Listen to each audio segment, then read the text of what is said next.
Hey everybody. Are we on? We're on. We're live. Welcome. Good afternoon. Eric is throwing things. Thank you so much for the raid. Happy Wednesday, everybody. Hey, Lost Viking. You've been up here for 2 seconds and you've got clay on your tail?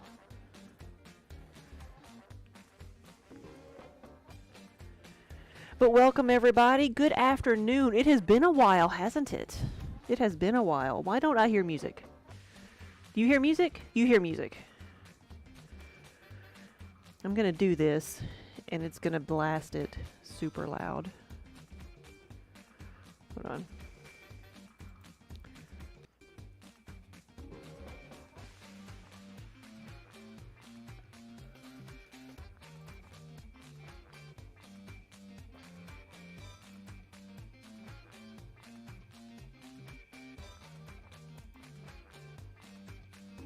Let's see.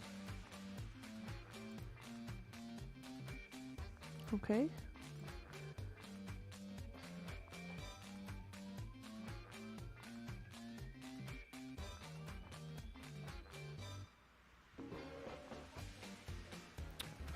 I'm going to leave it alone, if y'all can hear. Cobalt Reaver, thank you for the resub. Oh, thank you so much. Hey, Cobalt Reaver. And good afternoon. Hey, we are back. We have been at a show all weekend, and before that, we were just rearranging in here and getting ready for said show. So it's been a little while since I've streamed anything. Since you've got to see Kiba in all his glory. You got your mug? It looks great. Good, good, good. You're very welcome.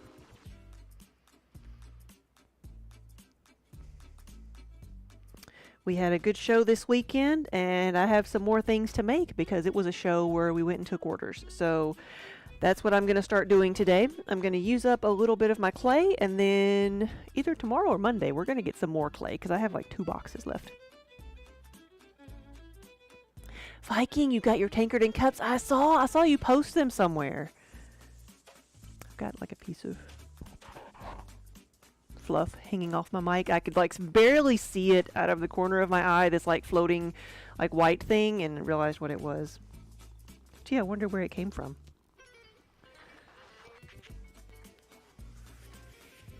Yes, and Viking, you'll notice the 2 cups look a little bit different, don't they? One is a bit shinier than the other. That's because they were in different firings, and that's the variation on the tree beard. So you have 2 different examples of tree beard. Oh, that face. I wish you could hear the purrs. He's like, it's been so long. No, he had people checking on him while we were gone. Taking him outside and sitting in the sun with him. He's fine.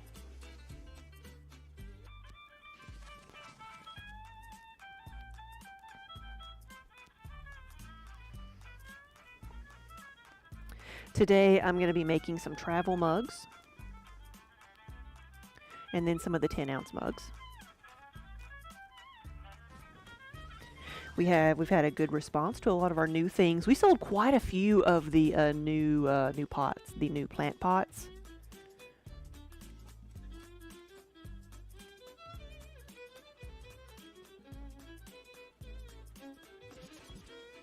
Like I've got orders for like over 50 of them. So that I think that's pretty good. If trips come with the travel mugs, you're buying one. Now you got to specify what type of trip. The type where you fall head over heels, or the type where you go on a cruise, because I actually don't want to be associated with either. So, ooh, oh, what a face. Buddy. Sorry, I said we were going to be making stuff today, but we're just going to be doing cat cuddles. I have my new and improved glaze chart. I actually updated it. We have most of the colors. There's a couple that aren't on there because I just didn't have room.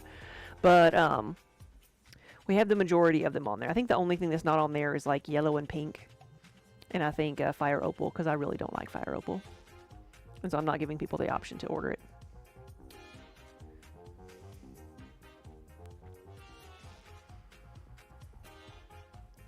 Kiba's like, you got a lot of catching up to do. So I've been doing paperwork for the last couple of days and getting everything in order, tallying up what we have and what I need to make. Which is, you know, the least fun part of doing a business, but the stuff that has to be done. So now I'm going to get back to the fun part, which is petting the cats, right? Petting the cats. We ready to go for a spin? Here we go. It was great. So when we were at the show, I have my banner up, which is the opening. No, it's the Be Right Back screen. It's the Earthbending screen. Okay, so we have that artwork on a big banner with our logo on it and stuff, and it has all the cats on it. So here's a little girl comes up and she's like, you know, she sees the artwork and she's counting the cats on there, and she asked me, she's like, are they real? And so I get out my phone and I start showing her videos of Kiba and Minnie here in the studio, and like she is like transfixed and amazed while her mother is allowed to shop in peace. And one of the videos was, of course, Kiba going around on the wheel.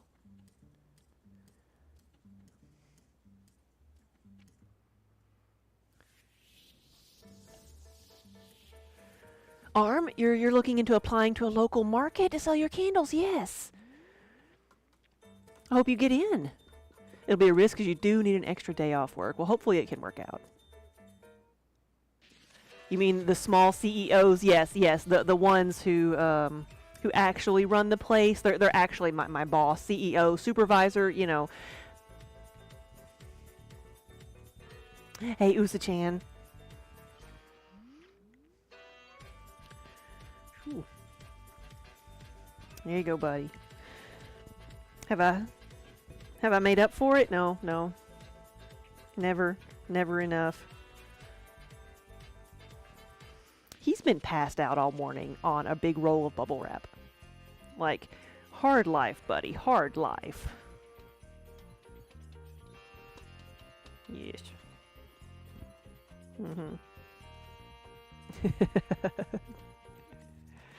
So when I get a Karen, just show them a cat. Yes. That's all we need to do.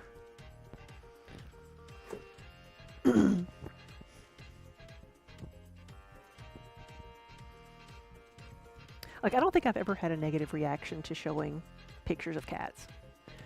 Excuse me. To get some more to drink. I forgot to take my Mucinex this morning. Because it's been like 60 degrees and then 23. And like right now it's 70 degrees. And this weekend it's going to be in the 30s. I got my hopes up because I saw this weekend we were in Lexington, and I'm like, I saw, oh, it's going to be in the 60s. I packed my capris, and then I didn't pay attention to the part where it said it was going to be 27 one night, so I didn't get to wear my capris. Come on, buddy. If you want to get down. There you go.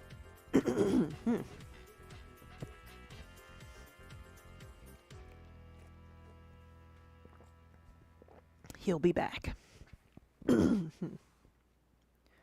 Lori, hey! How are you doing?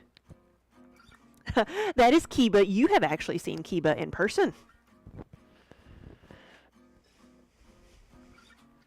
So I'm getting started back at throwing here, which I haven't done in a couple of weeks, and I'm starting with like the most difficult thing that, I guess not the most difficult thing, but just like the thing that is always like stresses me out to throw, which are the travel mugs.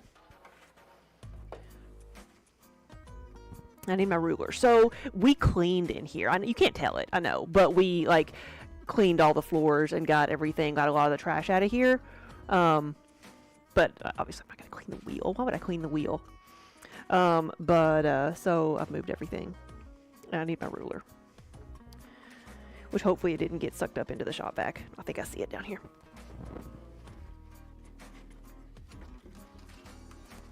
There we go.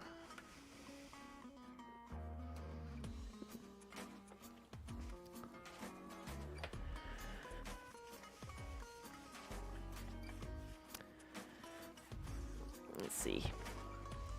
Just because I need to measure these. I need to measure the first one, and then I need to have a ruler so I can measure the width of these, because they're travel mugs. They're going to have a lid. So I need to be able to measure the opening pretty precisely so that the lids will fit them.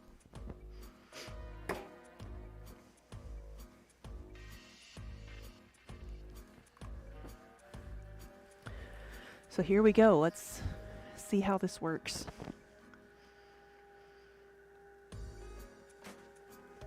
But I guess at least Kiba was laying on a pile of bubble wrap this morning. Like, of all the things that he has to sleep on, he sometimes chooses like just a piece of egg crate foam.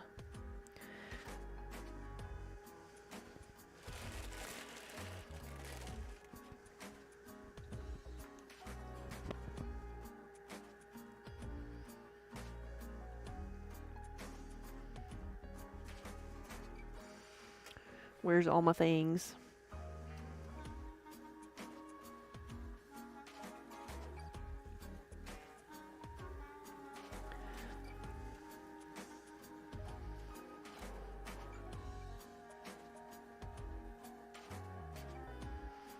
Just taking this one a little bit slower because I want to make sure that, oh, I'm gonna try to make sure that I don't mess it up. Colleen, thank you for the resub. Thank you for the 72 months. Good afternoon.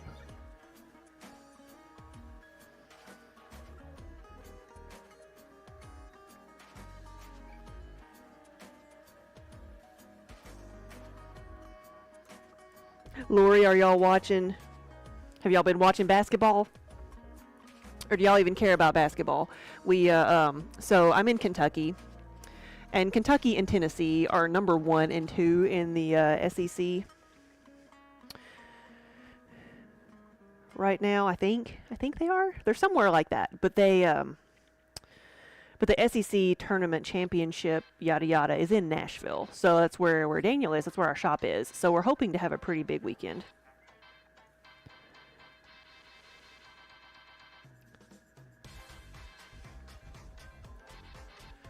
Right, yeah, bubbles and foam are the best type of bedding, even when they have hand crocheted like cat beds and felted cat beds over here. That's what they choose.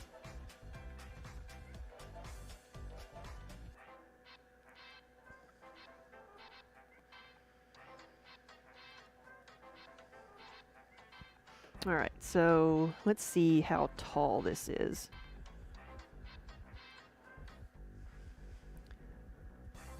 Spooky!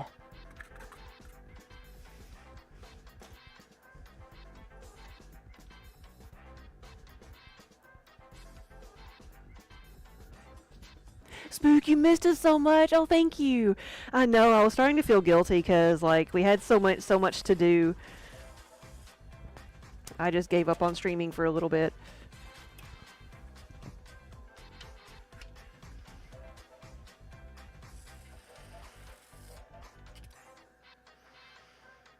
And it was kind of funny. We met somebody at the show this weekend who watched the stream, and they came to us and they're like, this weekend, like it was like Thursday or Friday, they broke their mug that they had from us, and they're like, oh no, and they went to look on Streamforce. They're like, wait, they haven't streamed in a couple of days. I wonder what show they're at. And they're in town. They're like right here. So they came to the show and they bought a new mug.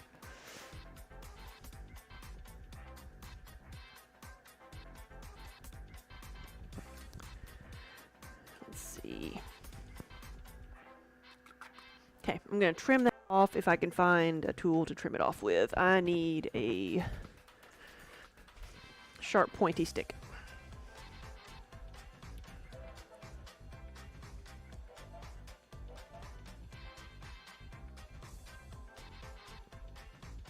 Whoop.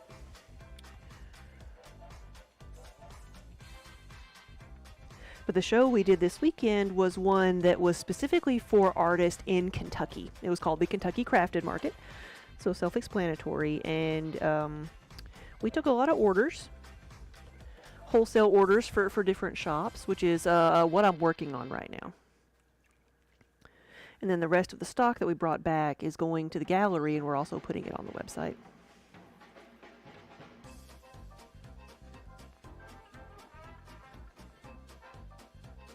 Now I've got to bring this to a point so that the travel mug will actually fit.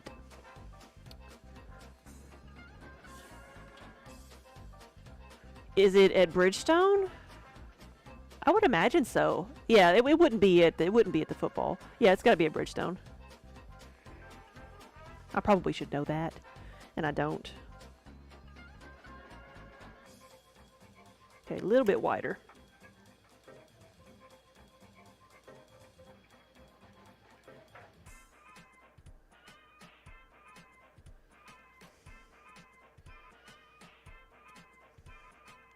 That's probably, that's a little bit too wide.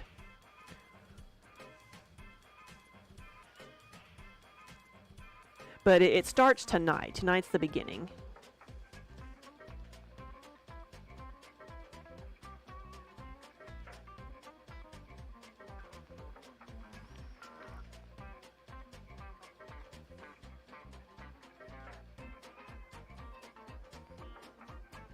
Okay, there we go.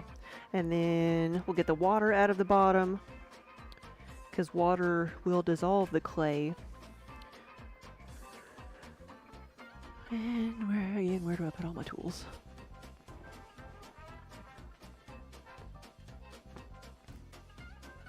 If I had a bingo card, it would be, the free spot would be, where did I put my sponge?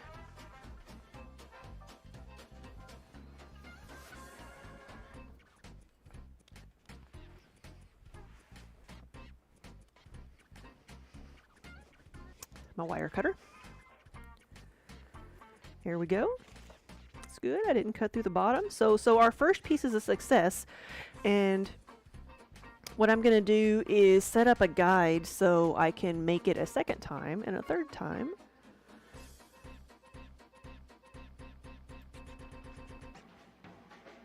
Oh, there it is. Guide. Without having to measure it, so I can make it multiple times without having to measure it. There we go. You like the refurb sample boards? Thank you. Yes. I added more colors. We're only missing 2 colors now.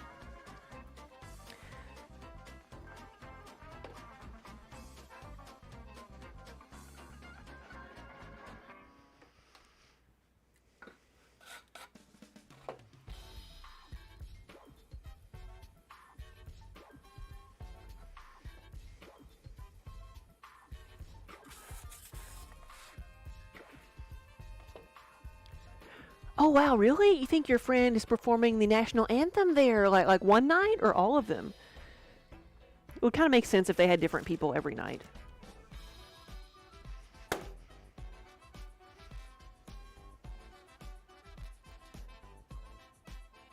Yeah, all I know is that like Tennessee and Kentucky are set that if they do win all the games, they'll play each other in the end, and like tonight's the first night of it, and it's the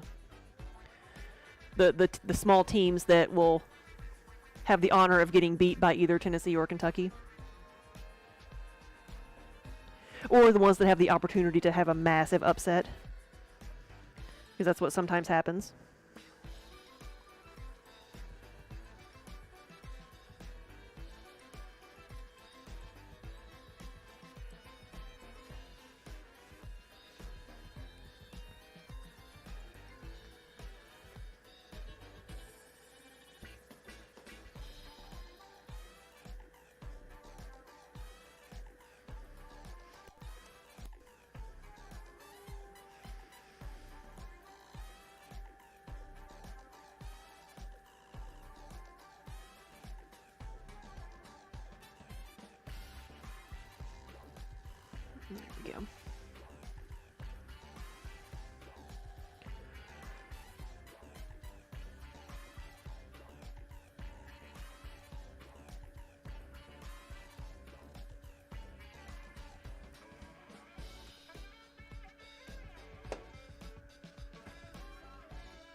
See, a wobble like that does not always mean the piece is ruined.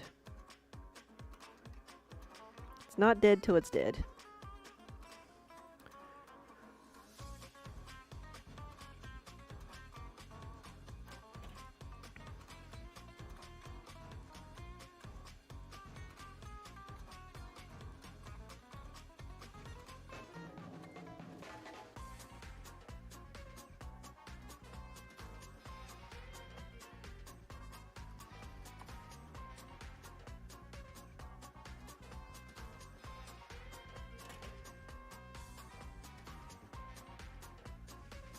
Here we go.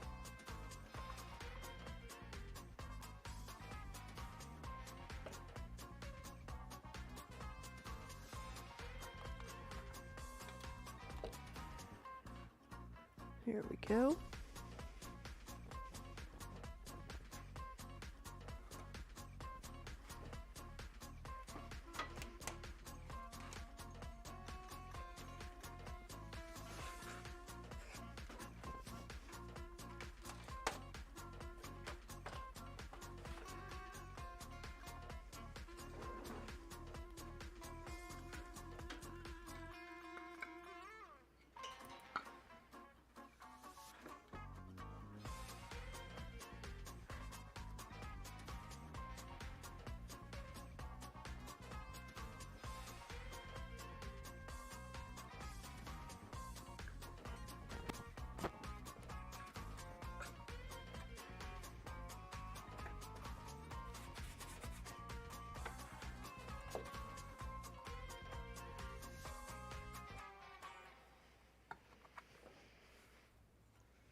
Ooh, got a wobbly tile.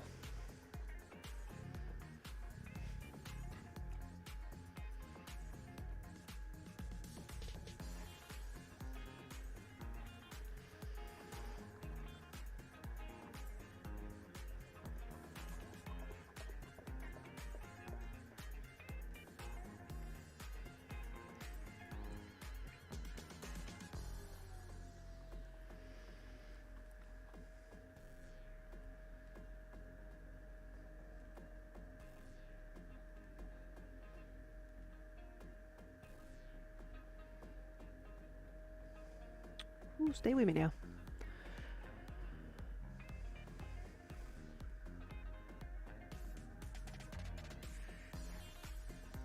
I thought I felt something sharp in here, but maybe it wasn't anything. Maybe it was just a piece of clay. I'd rather be safe than sorry.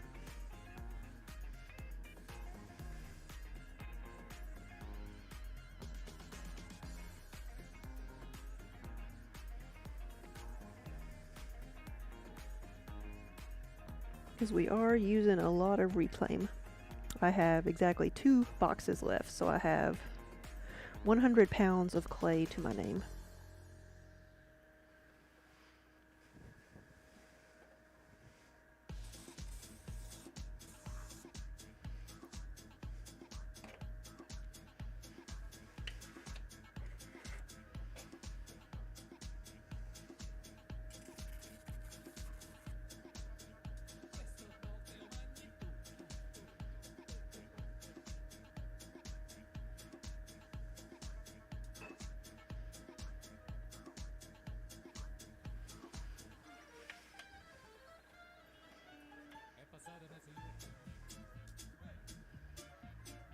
Clay famine, yes.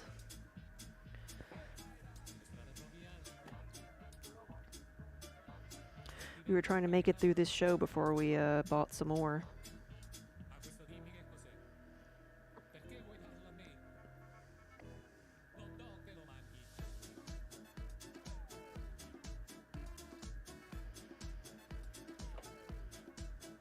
So Daniel was debating on whether he wanted to go tomorrow or on Monday to pick some more up. But I think the real question is, like, does he want to, like, is he gonna move the? Does he want to move the clay? That's the bigger question. We won't put it off until next week, or go ahead and get it done this week, because it'll be 2,500 pounds of clay. So over a literal ton.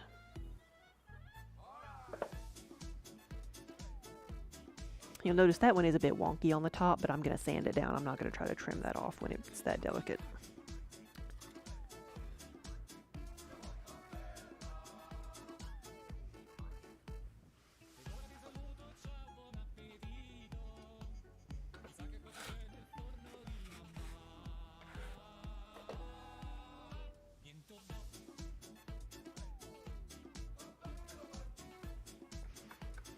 Yeah, I wonder how you get to do the national anthem for things like that. If you just, like, the interview, if you audition for it, or if it's like just has more to do with who you know.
Oh, it was an audition?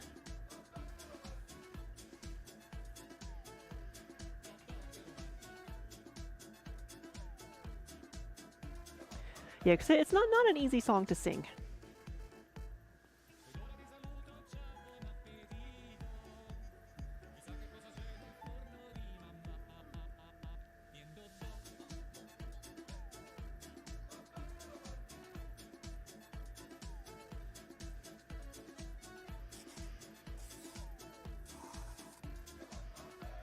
Yeah, I was very pleasantly surprised at how some of our new products sold this weekend. We had took several orders for the plant pots, which I'll be making later this week, and for some of the wall pockets. And then retail, we sold some of the plant pots and wall pockets. The plant pots that had the puns on them, the very first two that sold were the ones that said, "Please don't die." And of all the ones that I thought of, like, I cannot believe somebody suggested one to me. How did I not think of that? Talk dirty to me. Talk dirty to me. So I've got one more I'm going to add. That'll get me up to 11 phrases, and so I need one more now to make it an even 12.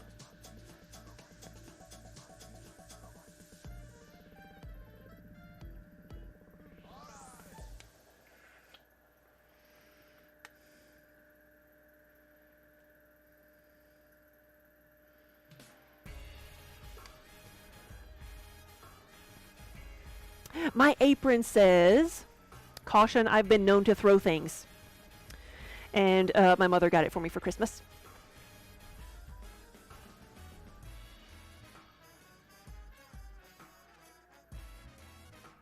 And because I cleaned and put everything away, it was the only one I could find.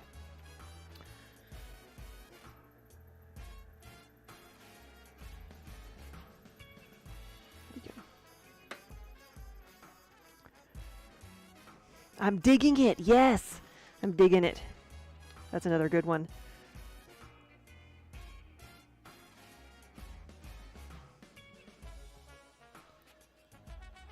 Can you dig it? Either of those. Because there's one that says, "You make me want to sprout." "You grow, girl. Please don't die." "Staying alive." So there's a couple of music themed ones. "Staying alive." I wet my plants, and I soiled myself.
Don't ruin my plans. Don't ruin my plants. Yeah.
Another one. I like big buds. There you go.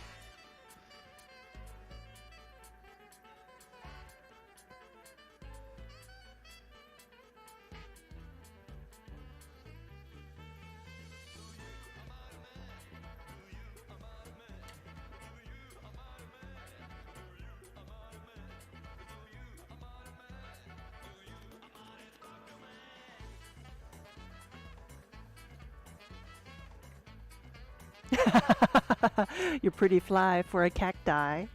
There were some cactus ones I saw that I didn't do specifically. Because they were specifically for cactus, but I probably should. Probably should. I need to measure this before I stop it. Maybe I should stop it and then measure. I don't know.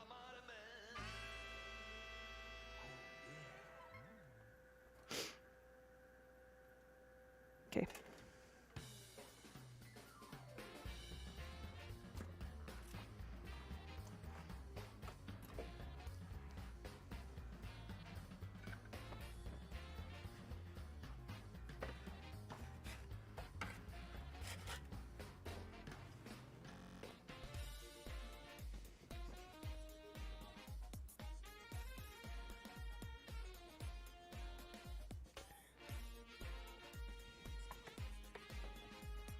Or just shorten it to pretty fly for a cacti.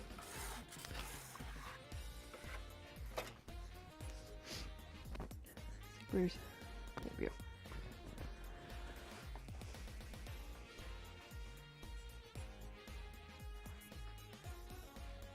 Let's see what's the other one I have here. Because I took pictures of them.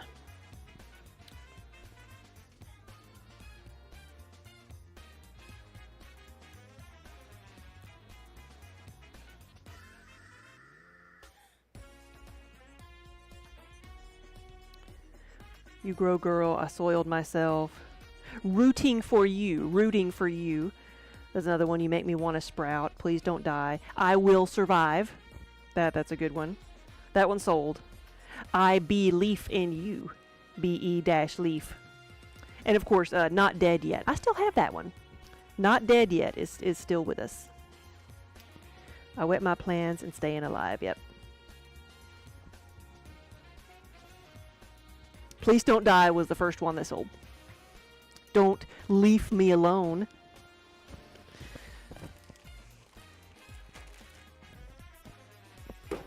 We can add all of these as options and then make them as they get ordered. You've got 65? It was supposed to get up to 70 today if it does. Today and tomorrow are going to be nice, and then the weekend it's going to get back down into freezing temperatures.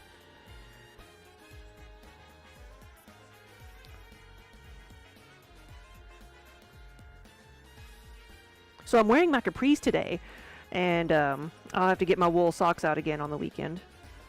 I was so optimistic. I'm like, we're going to a show. I looked, it's going to be in the 60s. I'll wear my capris, and I won't, you know, it'll be warmer, but then it was like 60 and rainy, and then that night it was 27 or something, and so I didn't end up wearing my capris. Because it was cold. Because I forget that 60 degrees is still chilly. Oof. Come on now.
Need to turn this down before it gets out of control.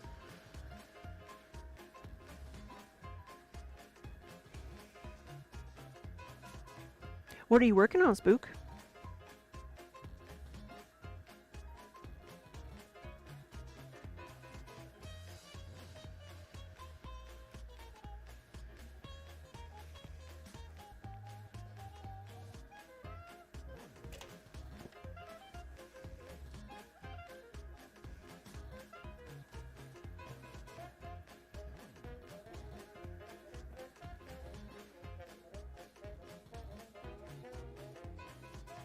A video intermission screen, nice.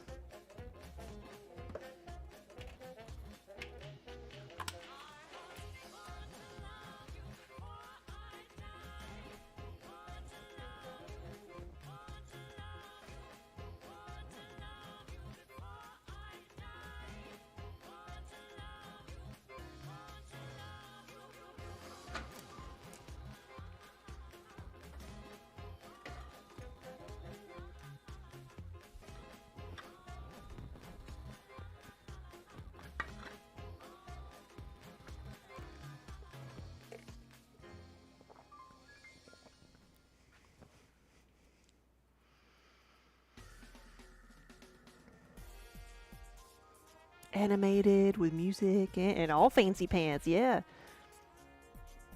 but rendering on your machine, it takes forever. Gotcha.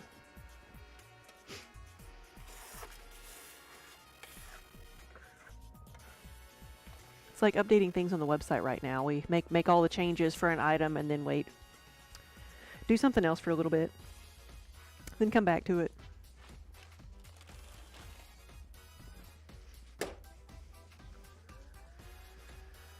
It's like waiting for the internet to start in the 90s. To dial up.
Mm-hmm.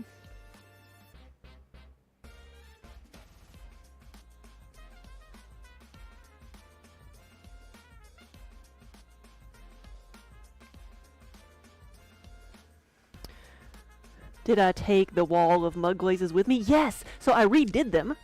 Reorganized them because they were rotated sideways, and I added more, so I took them all off and actually glued them back down this time. The first time I made it, like that first one was held together with like fishing line and hot glue. Now they're actually like epoxied on, and the fabric and everything is actually properly attached because I had more than like an hour to put it together.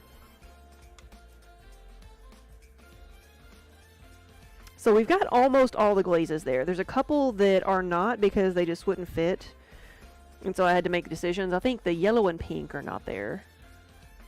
And then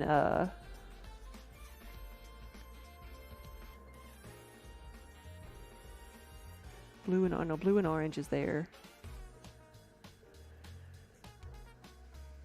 And there's one other that's not there. So now they're more sturdy. If they fall over, they shouldn't break.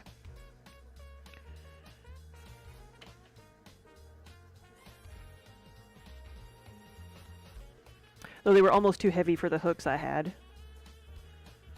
Have to remember that I am putting like pottery on them and not just hanging a print.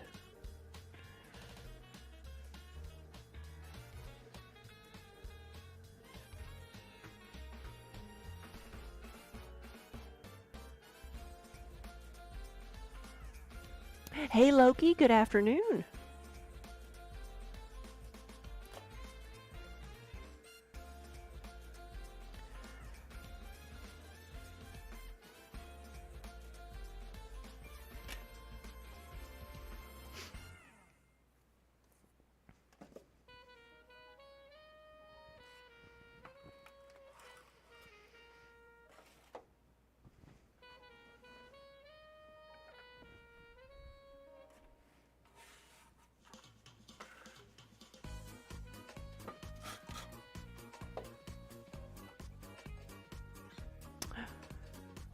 Spook? Yes, we do Gen Con. Yes. That's the big one. So we do Gen Con and Dragon Con now. We got in last year, and today I submitted my design or product to be an official Dragon Con like item, because they have a program where you can apply to make things with the official Dragon Con logo, have official merchandise. They just have to approve of it, and so I sent that in today.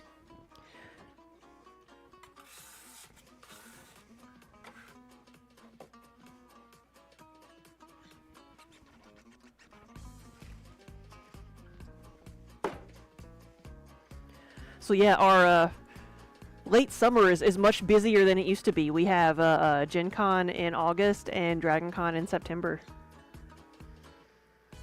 It'll be fun. I always enjoyed going to both of them, but Dragon Con was my first sci-fi con.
Okay.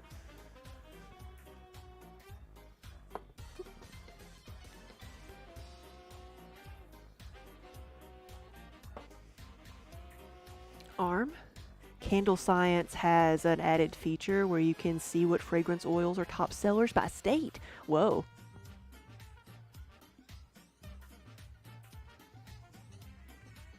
Well, still, like, we have that for every show, you know, something different is going to sell, but I don't know that I would, like, gauge it by state. I know by region I can say, like, certain colors I expect to sell in different parts of the country. Like, around here, I tend to sell a lot of the brighter colors because most of the pottery is very earth-colored, earth tones, because that's what traditional colors are. And I remember when I would go out and have shows in California, that the earthier colors sold better, where I thought brighter colors would sell better out there, but they don't have but the earthier colors are not as common out there. So that tends to be what sold better out there. But that is interesting data that they share.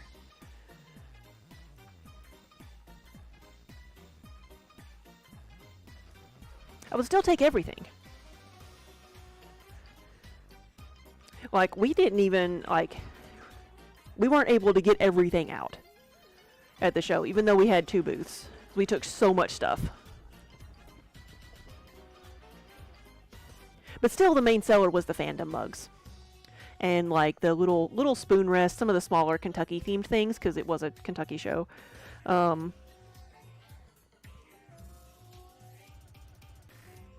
The newer things sold, the Dolly Parton mugs. I sent some down to the shop in Nashville, but I kept one for that show. And it was one of the first things that sold. It at least sold the first day. And though I think the Luna mug, the one that said, "You're just as sane as I am," it sold, and then immediately, like, one person bought it, and another person, like, right after them ordered it because they wanted it. So that was good.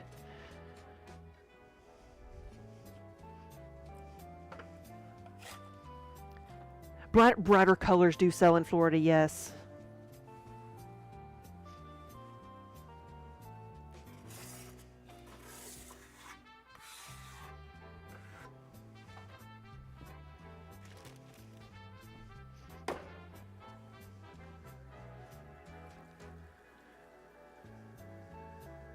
I wonder if fragrance oils too, like, it probably matters a lot by season as well, because you might do a lot more cinnamon in the fall or more floral scents in the spring. Fresh coffee. We picked up some candles this week, and one of them was like a vanilla latte was the scent of it, and I'm like, that's something I would have out because I like the smell of coffee.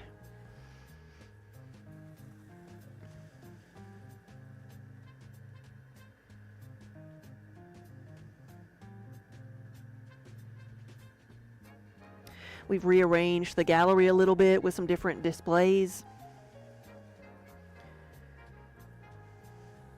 You may have seen Daniel putting up some rolly carts and shelves up on for sale on Facebook Marketplace. So if anybody is in need of some rolly cart displays, we have some.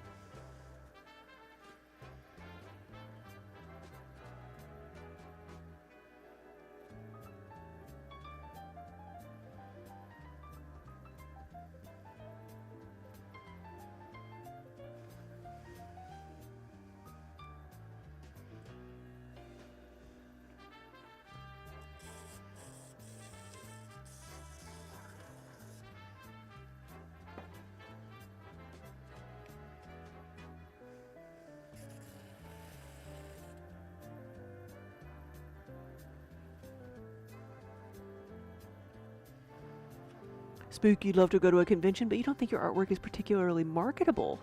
You'd be surprised.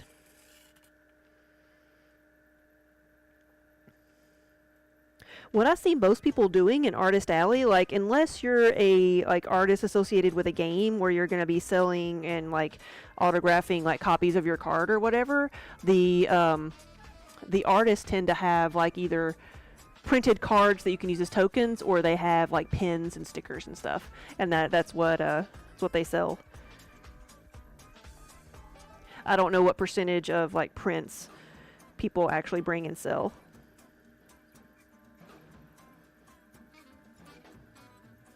But I bet you'd sell a ton of like pins and or stickers or whatnot, or patches of your like, I know that your emote designs.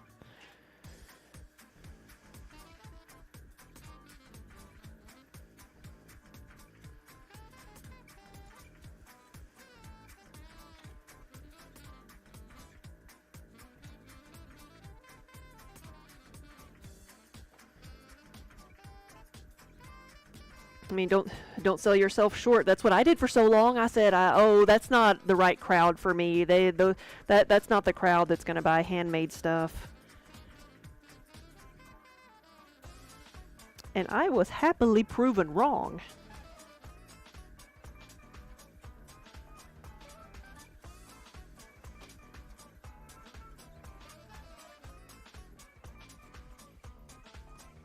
Ooh, you got a fancy printer? You print your own prints.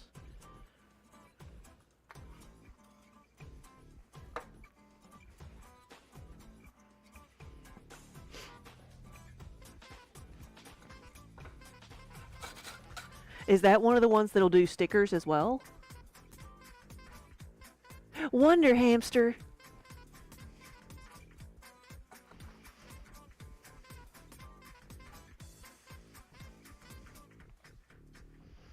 Oh, was it you that kept saying that cons would be good? Huh?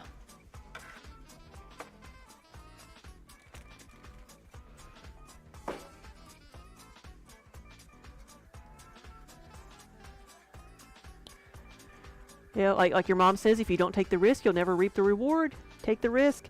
Well, and one thing that one of our teachers told us when we were in school is like, said, let them tell you no. Don't talk yourself out of it. Let someone else tell you no. And you might be surprised. Because at the time I was, trying to talk myself out of applying for like an internship because I was nervous about it.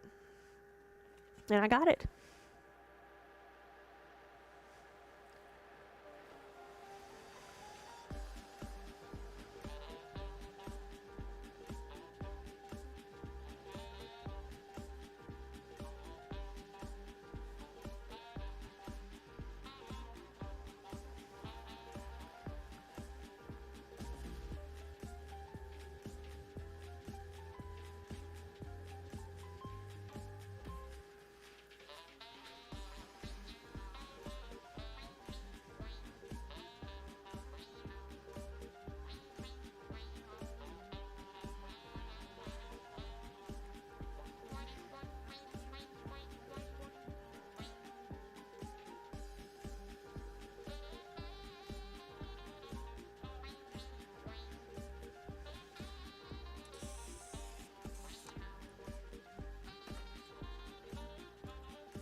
Yari, hello. You've sold at Gen Con once and it was hectic. Oh, it is that. It is. Some artists, start out with their local cons, test the water, and build up a fan base via streaming before they go to a bigger con, especially like Gen Con. Yeah, it's not something you jump into. It's not something you're like able to jump into. Like it took us several years to even get in, and we wouldn't be there now if it wasn't for the pandemic. So it might be easier to get in as an artist, but yeah, it's still very, very competitive.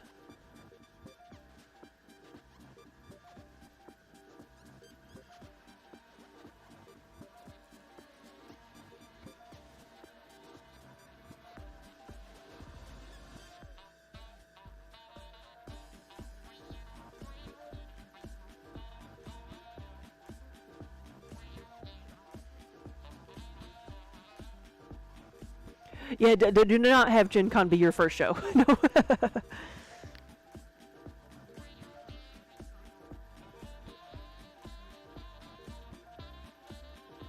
I remember one of our neighbors at Gen Con one year, and they were a game manufacturer or a game maker.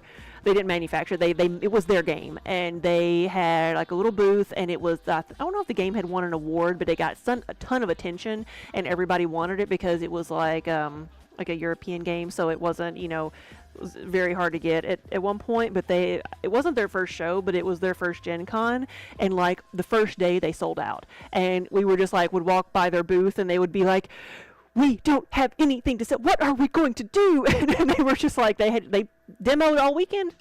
They demoed all weekend long and took orders and said, here, this is where you can buy it when it comes back in stock. But they were freaking out.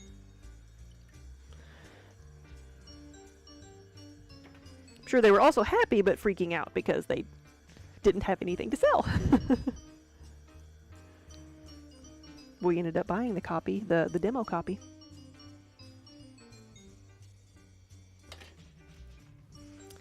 It was Isle of Cats was the game.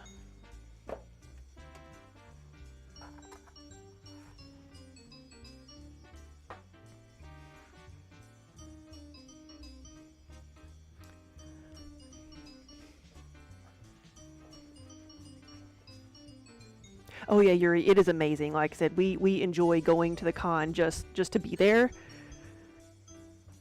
But so to be a vendor is like bonus points.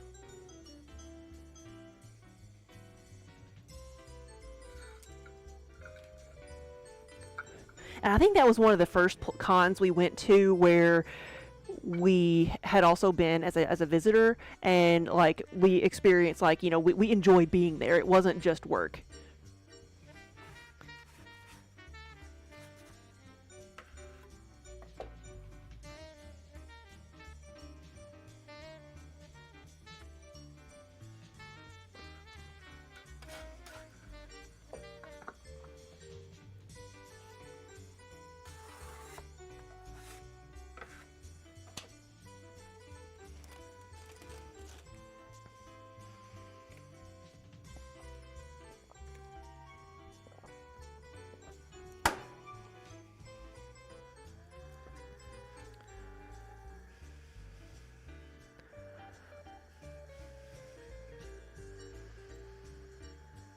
Oh, you've only gone to Gen Con for work. So what type of booth have you had?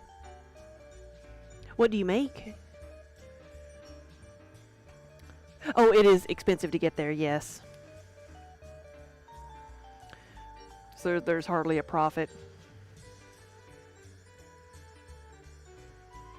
Yeah, I mean, the first year we went, there was only 30,000 people there. They capped it at 30,000 people because that was 2021.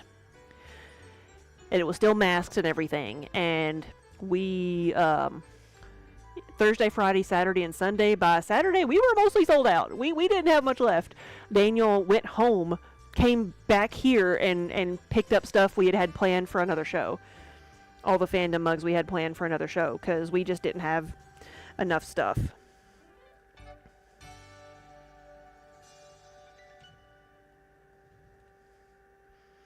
And so for the past 2 years, I've brought at minimum like 1,000 pieces to that show.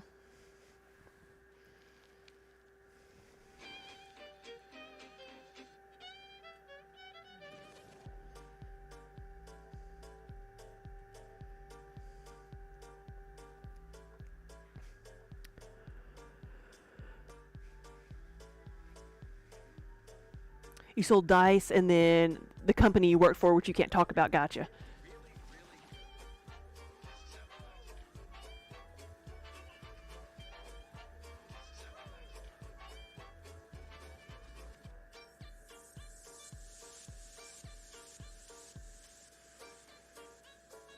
Yeah, this year I don't know if it's like last year was pretty busy and it was everything was full, but this year like even the hotels sold out faster than the previous years. Like we weren't even able to get our normal hotel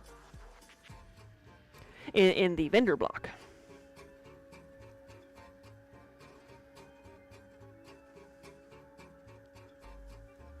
And they weren't letting anybody like expand to like apply for an extra booth because usually they do that. They send out applications. Who wants to apply for an extra booth? Tell me why you should be able to have one. And they're like, nope, not even considering it this year.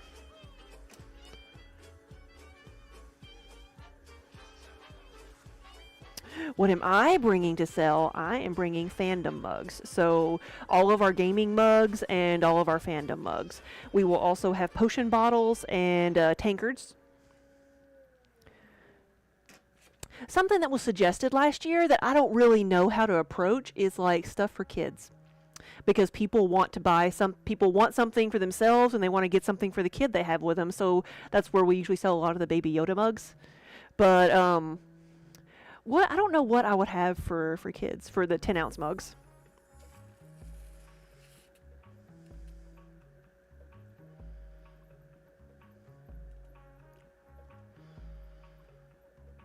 But yeah, it's just mugs. We don't do the bakeware or anything. I'll bring a couple of the big dice platters.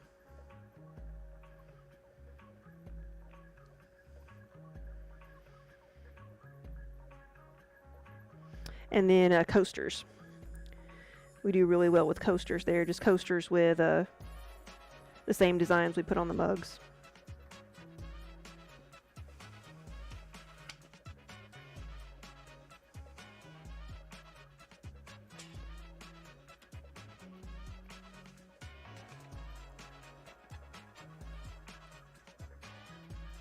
Ceramics are hard for kids because they like to throw stuff, yeah.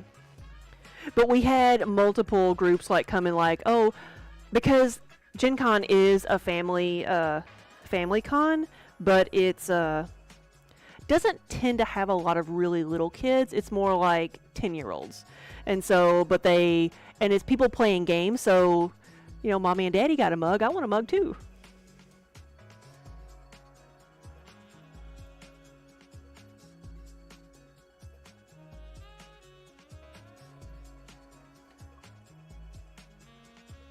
What about a paintable non-glazed toy? Yes, I've considered that in the past, like making kits.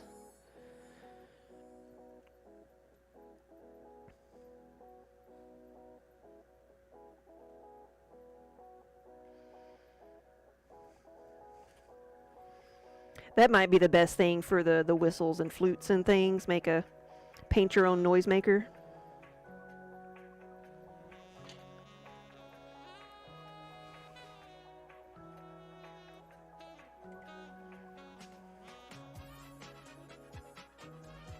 I've had the thought before, and I gave this to my nieces, and I need to see if they ever did any, if they ever used them again. But like, have like a mug glazed white, and have some dry erase markers with it, so you can like draw on your mug.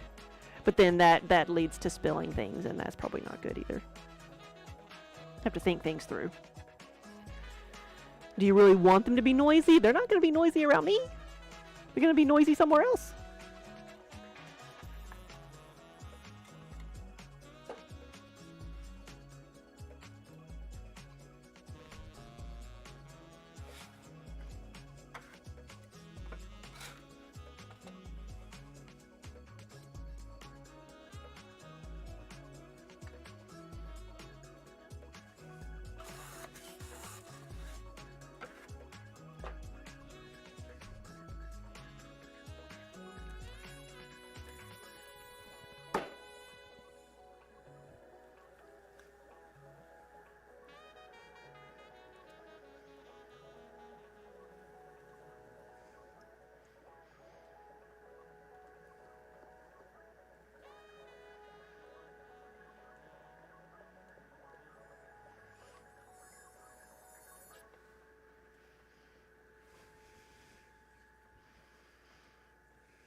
Oh, Yari, yeah, there was a ceramic shop that you went to growing up that would sell paintable figures and paint, and then they'd offer to glaze it for a price. Yes, there's lots of those around.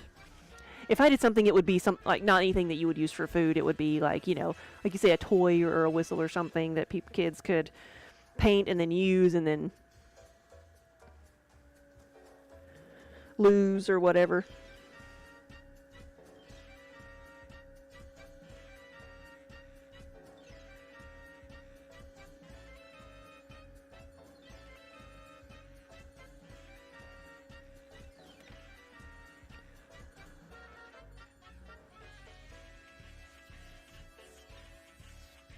So the slide decals, yeah, you have to fire it. Is there a similar decal that would work with a home oven?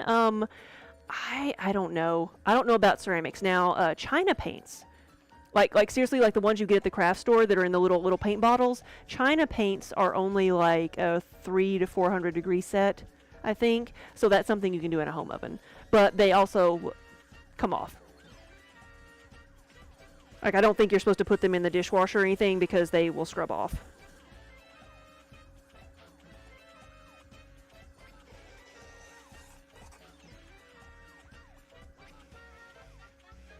Simed, thank you so much for the sub. Good afternoon and welcome, everybody. Oh, they make dishwasher safe Mod Podge. I didn't know that.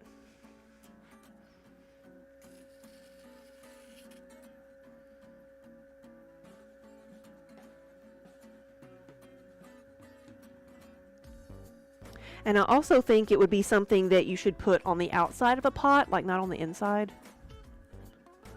I'm not sure how food safe the China paints are.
Lassa, hey, good afternoon. I'm good. How are you doing? How are you feeling?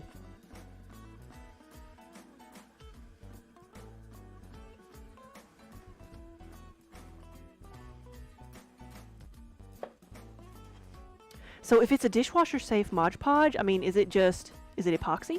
I mean, is that what it is?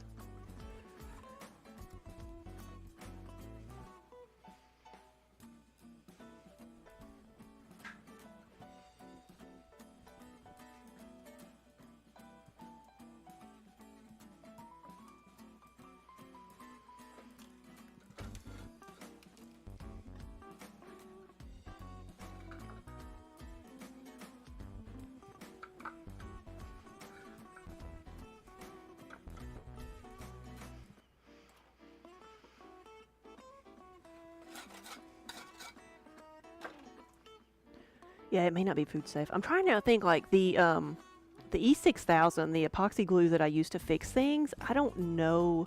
It's waterproof, but I don't know about food safe. So I usually I use it to repair handles and things if people bring me something, but I don't know about like the inside of things.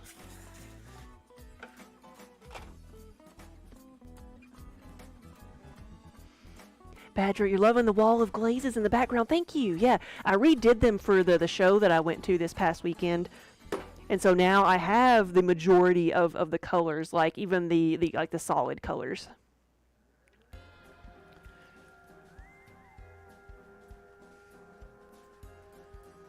And so there's 32 different colors there, and so I know I'm missing 2 of them at least. But my main colors that I took this year were Starry Night and Treebeard. Because I take just my samples on the wholesale day, and I have my wall of color here for people to choose from, and then just have my samples out in 1 or 2 colors. Sample pieces and shapes so they can see what everything looks like.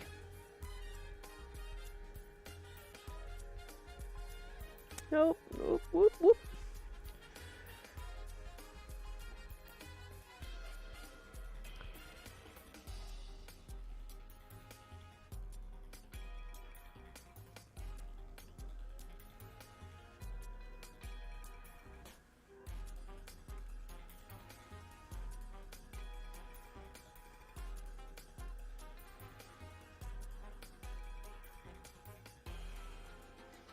I was wondering if I could do that.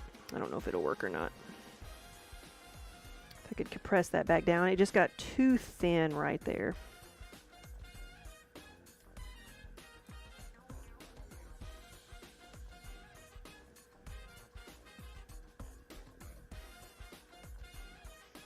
I've got too many little air bubbles in there.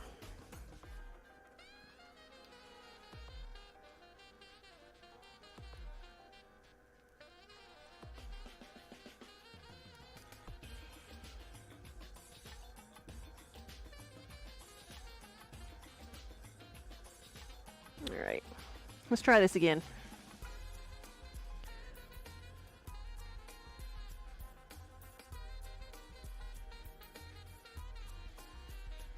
You also tend to have wrinkles or cracking after multiple dishwashing, so it's not going to wash off if you get it wet, but it's probably not recommended to do something permanent with.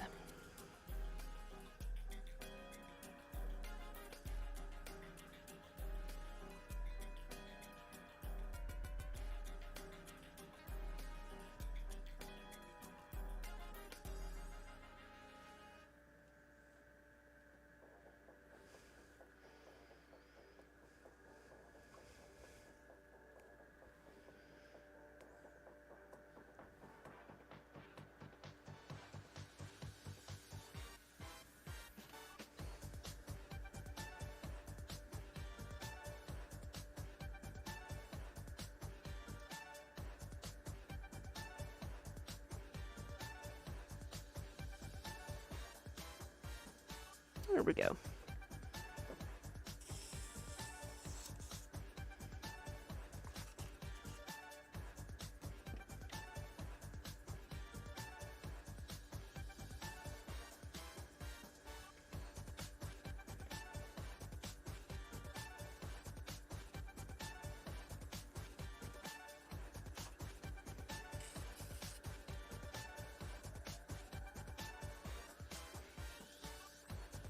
So while I'm making these for orders, I'll also be working on some pieces for our next show, which is the Maryland Sheep and Wool Festival.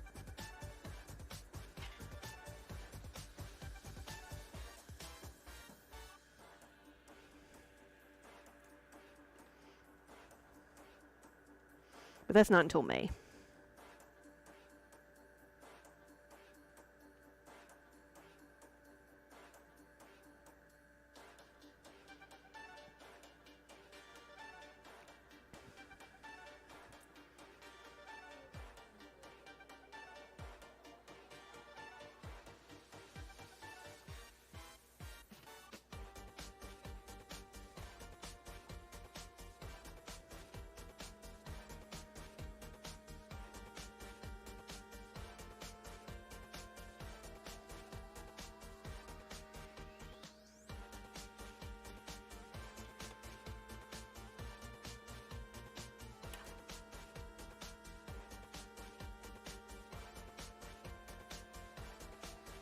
All right. That one's done. See, we saved it.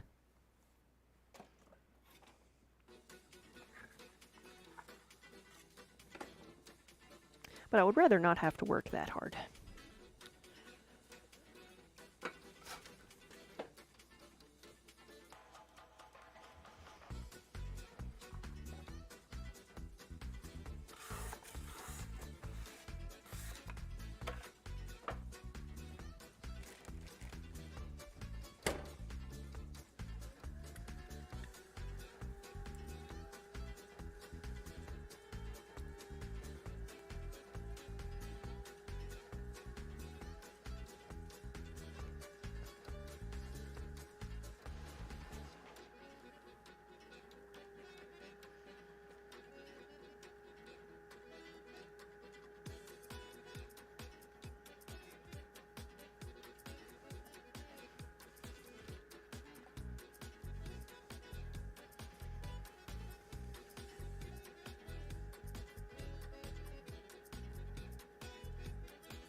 Yes, Spook, I hope you can get some sleep. Thanks for stopping by.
Measure the top.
Right, let's see how many of these I actually need to make. That's a good thing to know, isn't it?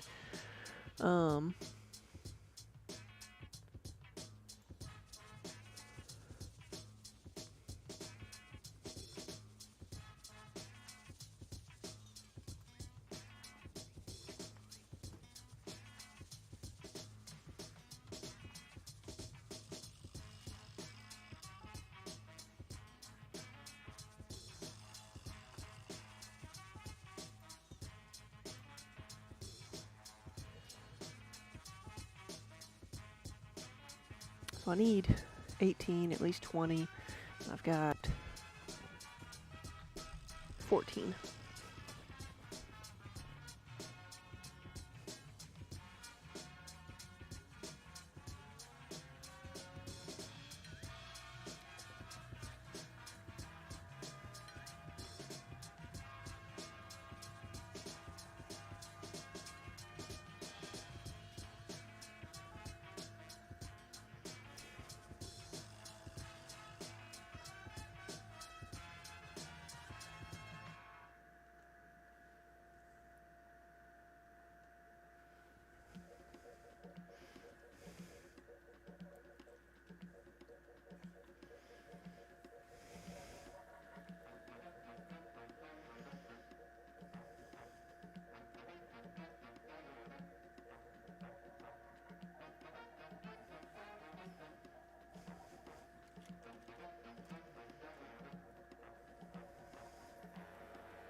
Here we go.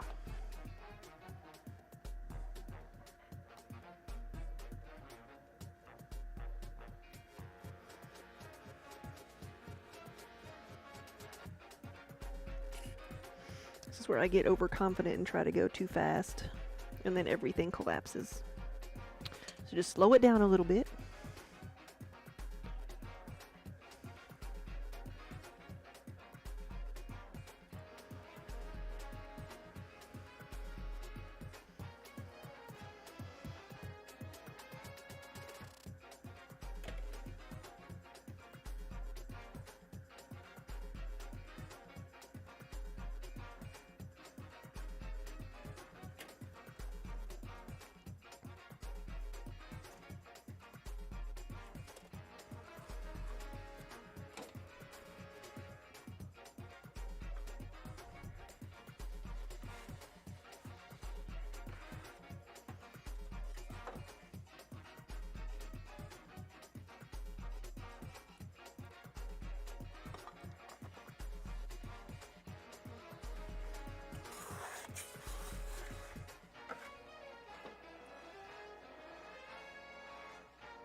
Center that one again.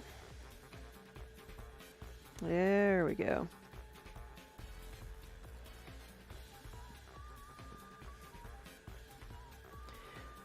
One of the reasons you wedge clay or put it through the pug mill or you know, have it mixed well is so that you have clay that an even consistency when you're on the wheel, because if there's like, if it's chunky or if it's like one side's like got a drier consistency than the other, it's going to be wobbly, and you can't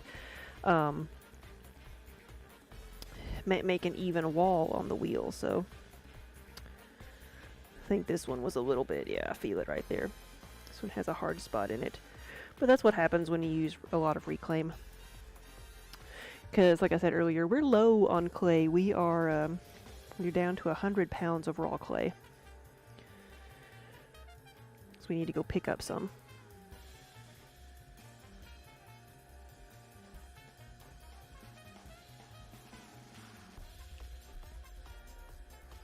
I don't remember if this will be our first clay this year. I think it will be. I think we purchased clay like towards the end of last year.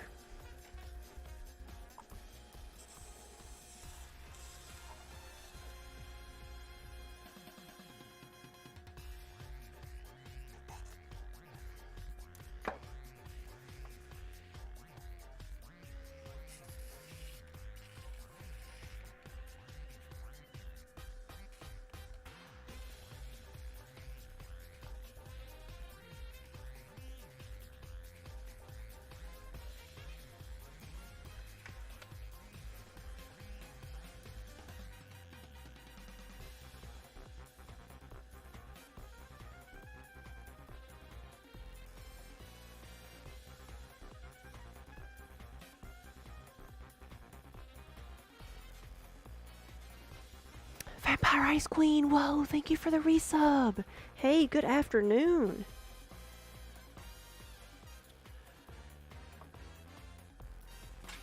And welcome everybody, welcome back. It's been a little while. We are back from a show. We're back into production mode.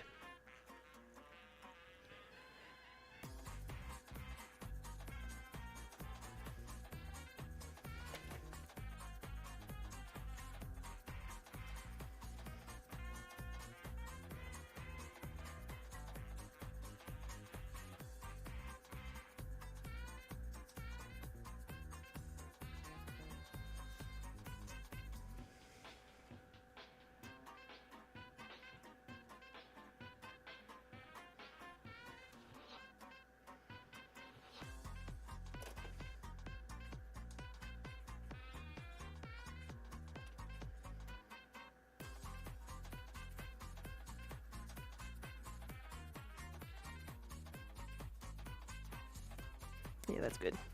I'll just sand that down level.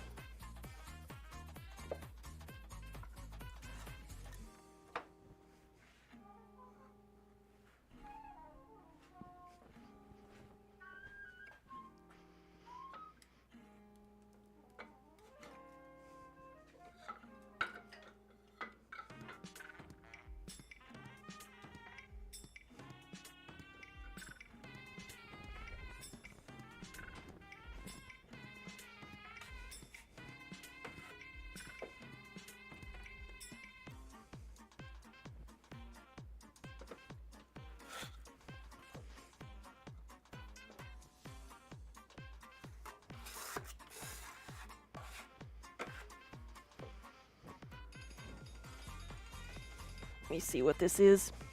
Is it a real phone call or is it spam?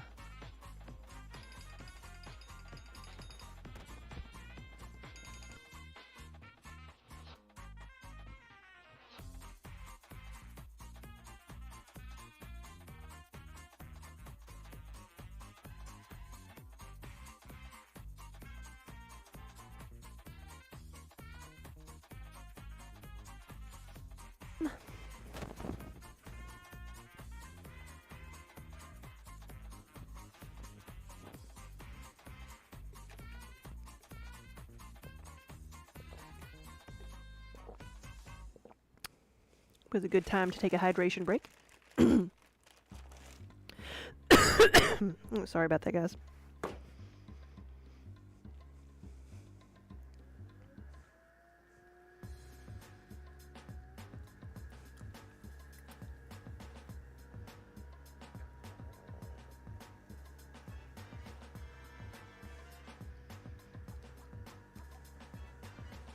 See, I can't decide if I want more shirts that have a cat poking out the top of the apron or if I just want an apron that has a cat poking out the top of it.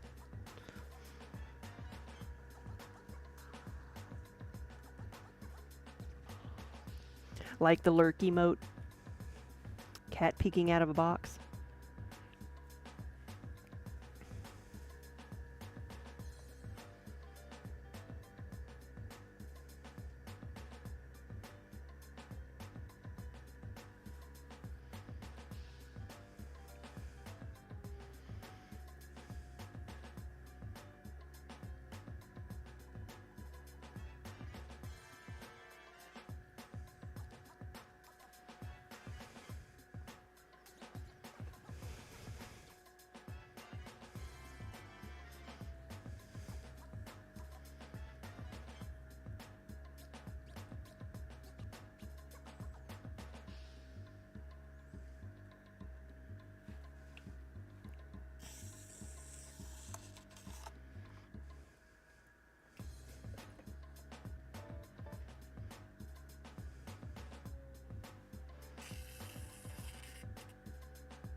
Montu, hello.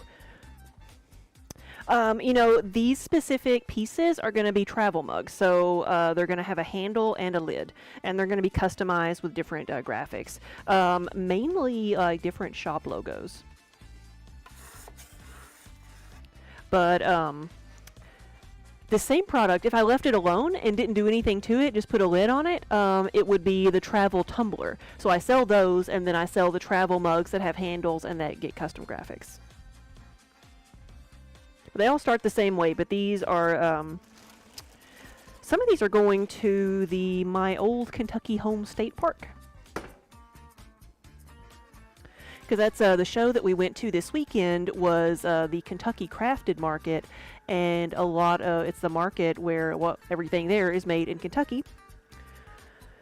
And a lot of the state parks come there to shop and buy things to put in their gift shops, so they can support local artists and have locally made items there.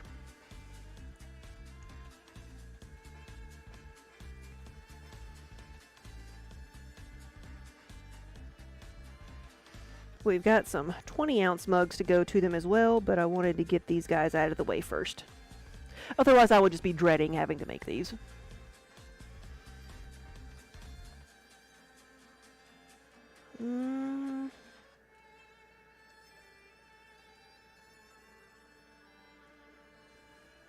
Alright, we almost did it. I was afraid that was going to collapse on me.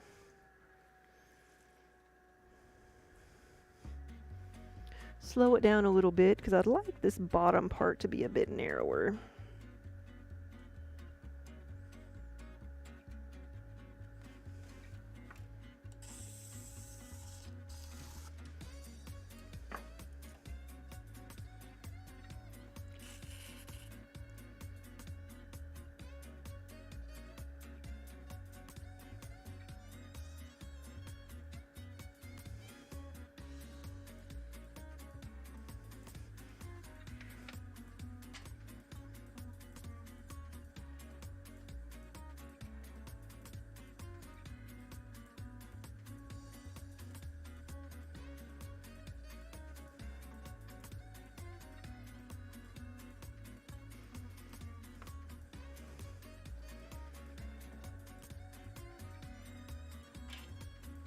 And measure the top. Sometimes I have to remind myself. Yeah, I have to measure the top on these because I've got the silicone lids that will fit them, but the lids, you know, I've already got the lids, so I have to make the mugs to fit them. You don't have a lot of wiggle room.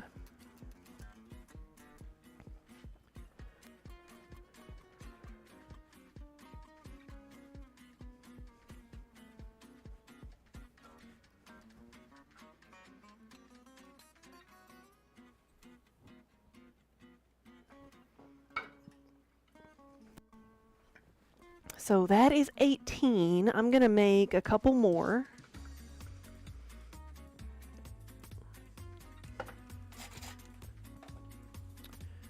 Because you always need to make extra. Always make extra. That's one of the very first things that you learn in pottery is that, you know, it's fragile. It's going to break. So if you want something and you need to make something specific, you make extras. My very first class they said, make 10 things and keep 3 of them for your projects. And it's good training because the more multiples you make, the better you're going to get.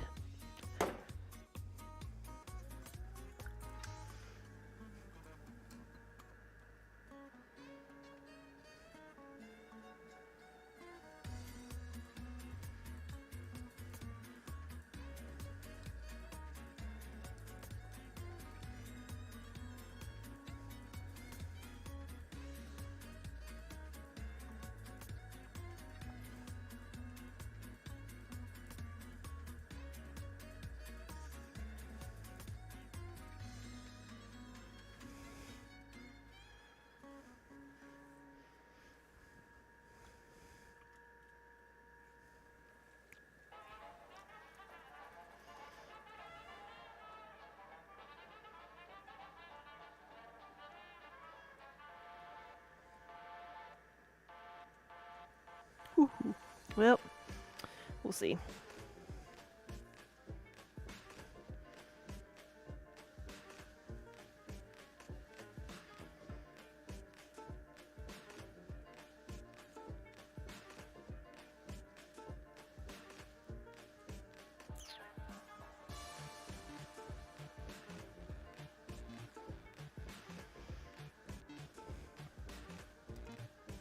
Well, it's pretty thin up there. We'll see if it stays together.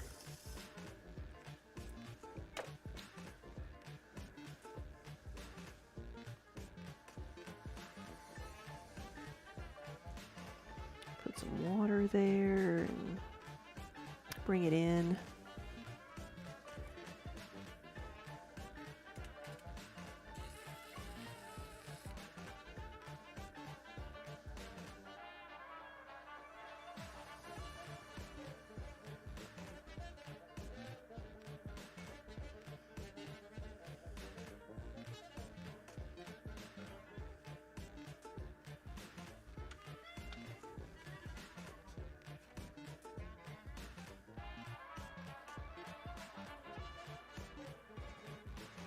Alright, let's see if I can trim this off without taking that whole top section. I couldn't even finish the sentence, could I?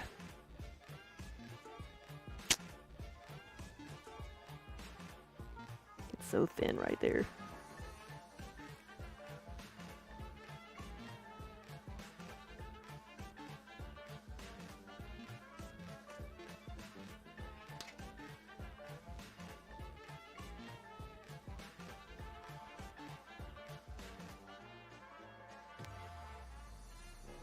See if I can. Nope, it's all gonna come off. Yeah. Nope, it's all gonna come off. See how paper thin that is? Might even show light through it, but that's not what I need it to do. So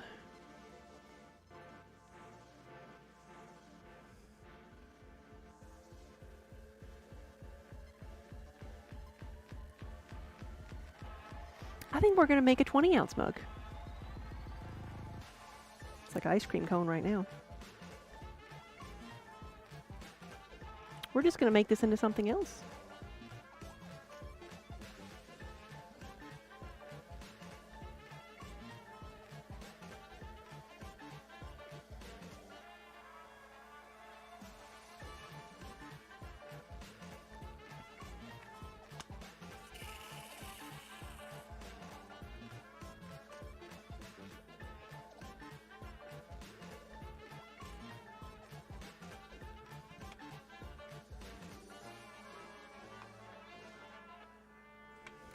So let's see how tall this is, if I need to make it taller.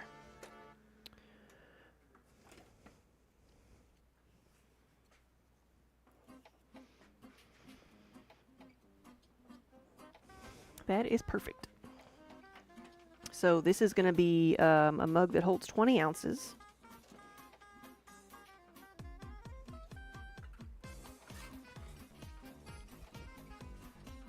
Instead of a travel mug. See, it just wanted to be like shorter and squattier. It wanted to be a mug. It did not want to wear a hat. It did not want a lid.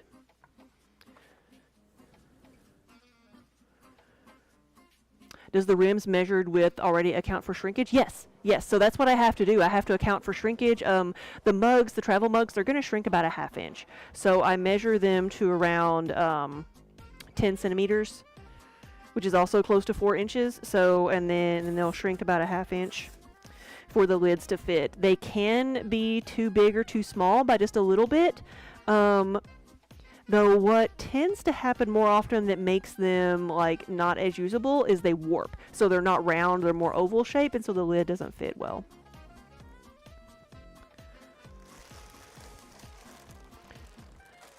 Which the travel mugs is one like really good example of why the tiles are very important. Like for the regular mugs, it's a simple convenience to not have to pick the thing up and move it around. But for the travel mugs, it lets me throw it, move it without even touching the rim. Because if you try to pick that up, you're going to warp it. and it's going to remember that shape. So if you throw it and it's round and you leave it and you don't touch it until it dries enough to put a handle on it, it's more than likely going to stay round. Where I get into trouble is if the mug is too soft when I put a handle on it and it warps or the handle pulls it out of shape, then it'll be warped a bit.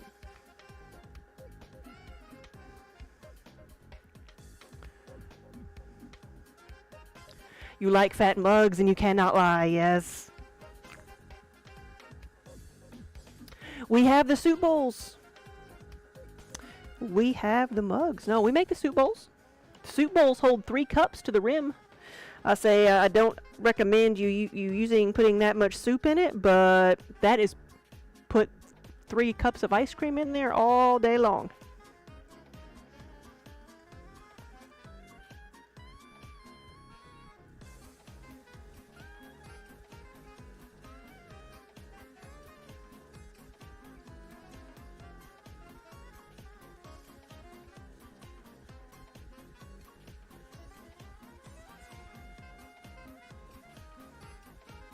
Use the soup mugs for coffee, yeah.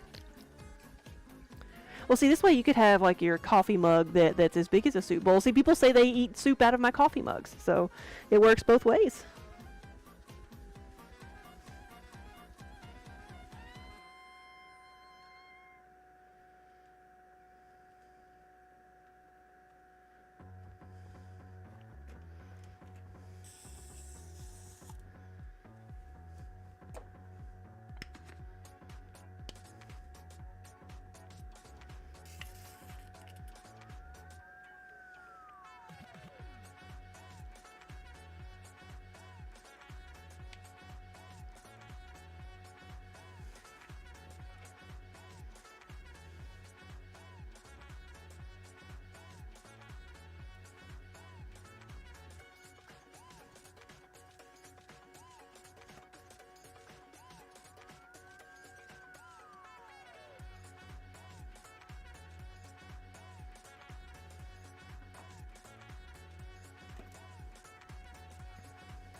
Is there a reason other than aesthetics for the bottom to be so narrow? It's so it will fit into a cup holder. Sorry, cup holder.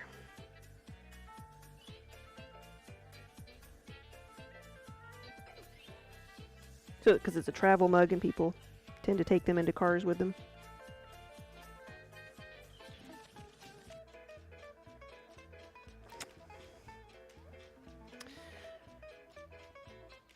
Rip it good.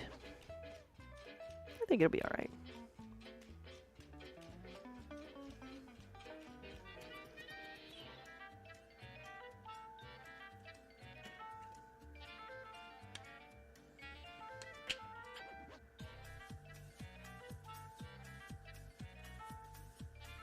It may not be perfectly even, but it'll be good.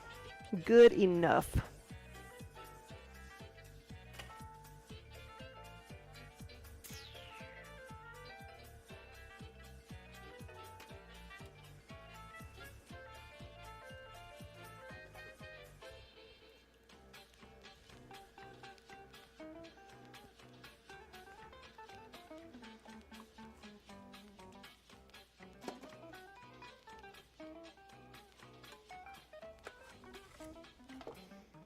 Alright, so we'll try to make one more.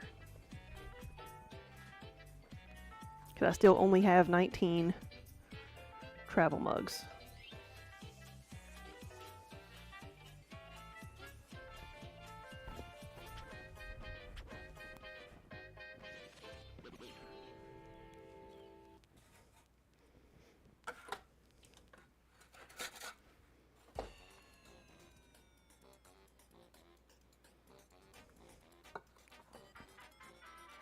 It wanted to be a 20-ounce mug too, but we convinced it in the end. And in reality, I probably should have just left it alone. It was a little bit too tall, but I should have just left it alone.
Where'd it go?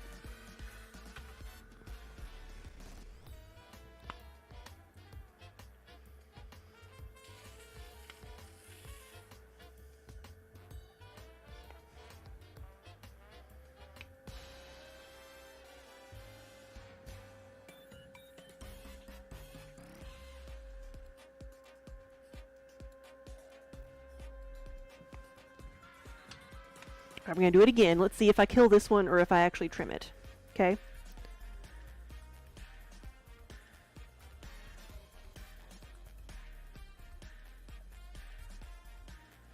Haha!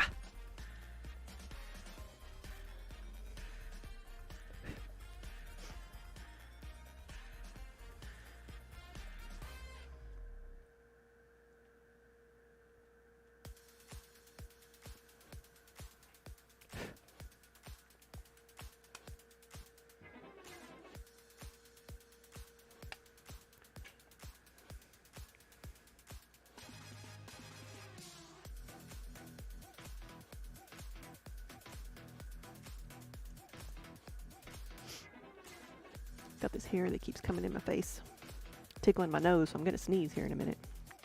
Measure the rim.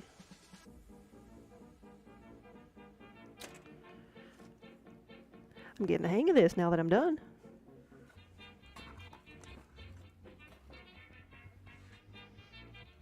All right, next on my list is the 10-ounce mugs.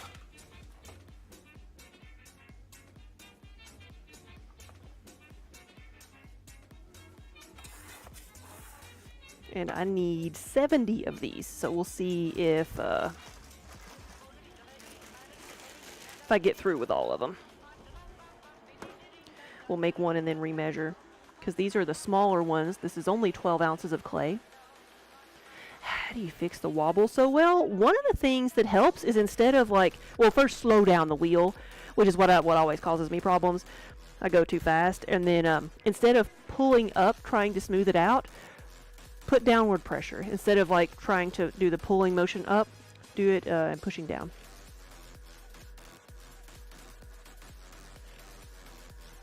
That's one way to fix a wobble. And it helps if you have really soft clay. So if your clay is a lot denser or groggier, then it's, I don't know. I feel like the denser the clay, the less wobbles I have, because it's not as soft. But if you do have something flop over, it may be a little bit harder to get it back in under control. Like, I was making things super big and thin when I was using like really groggy stoneware, but then when I switched to a whiter, lighter colored porcelain, like, I couldn't do anything. Everything collapsed on me.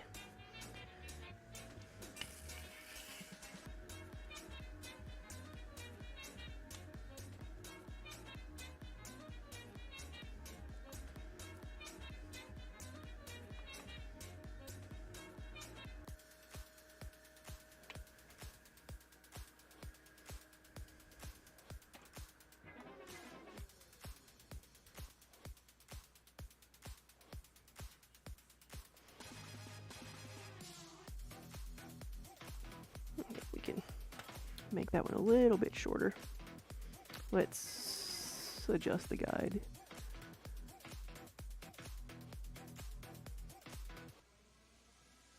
There we go.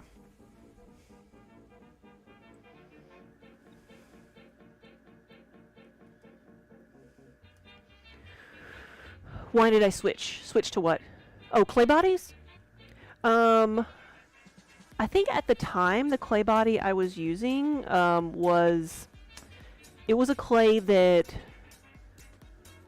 wasn't vitrifying well. It was a clay that was mostly just dug out of the ground and not really refined that much, and so it varied a lot from batch to batch. And the reason I was using it was because I had access to it, and so I switched from that to a lighter colored stoneware. And that was a big difference. And then switching from stoneware to a porcelain was an even huger difference. I did that because I wanted clay that was less gritty and lighter in color. But with that comes a lot of like finicky finickiness with the clay. Like you don't always realize what the grog does for you. But I do like smoother clay bodies.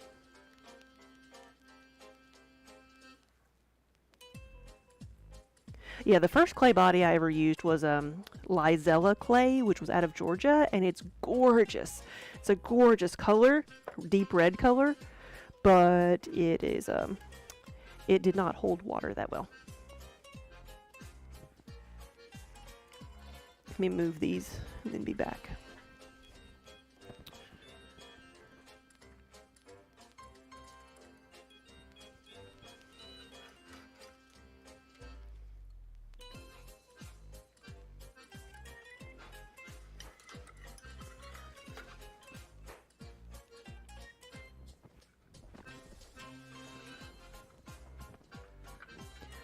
So, how do I recycle the clay, and how long do I consider recycled clay usable? You went to a throwing workshop, and some of the recycled clay was moldy, and that's scary, especially for mugs. So, clay can be used over and over again. It does not matter. Like, the only thing that, like if you're just using reclaim, because clay has clay particles, there's lots of different sizes of clay particles in like fresh clay, and so right now, like all the goop that I've been like washing off of my hand, these are the finer particles. So if I was just using this, the clay might crack more. You want some of the bigger particles mixed in. So what I do when I recycle is I use half recycle, half fresh clay, so I don't have to worry about a lot of cracking. So to recycle, what I do is I take, I've got what's in my water bucket here, and I've got my scraps that I've been trimming off, and kind of the pieces that come off in my hand. While throwing, I toss in a bag, and these can be like re-wedged immediately, add a little bit of dry clay to them, re-wedged, and used again. I have a pug mill, so I don't have to wedge. So I toss these just back into the pug mill with some fresh clay, and when my bucket gets so full of slop that it's not really water anymore, I'll swap it out. I have a big trash can that I dump all the slop in, and then I'll lay it out on plaster slabs to dry out.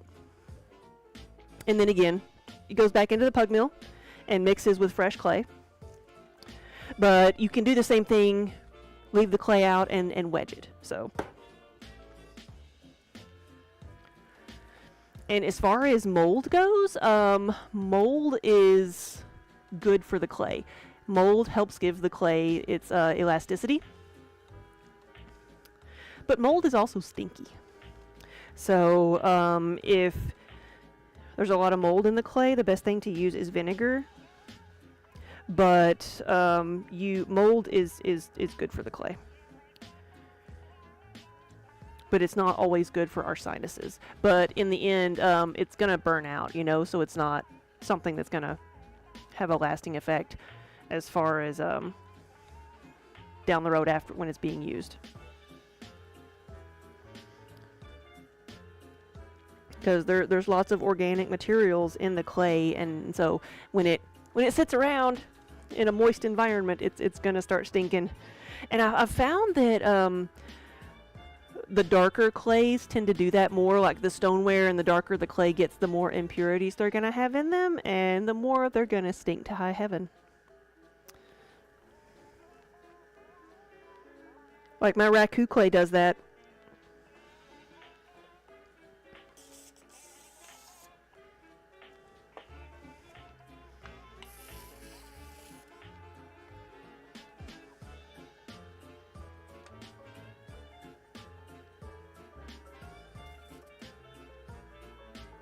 But yeah, the clay you can recycle the clay over and over. That's what I like about it. I try to catch a flaw before it gets fired, because at least then I can reuse the materials.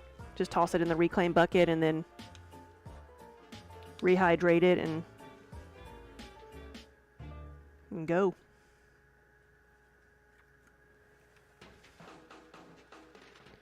Montu, yeah, you love the color of the red speckled fired clay. You almost want to leave more unglazed, yeah.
What kind of kiln do I use for such large batches? Would a gas kiln fit more at once? Not necessarily.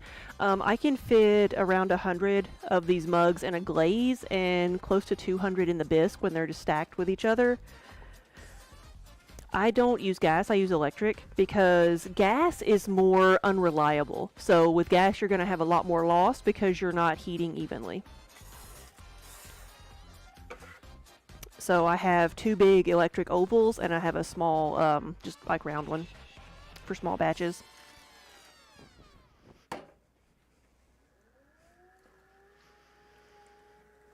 And a lot does depend on like the cost of energy where you are, because different countries, different even parts of the U.S., you know, gas is cheaper in some parts than electricity. So it just depends too on where you live and what you have access to.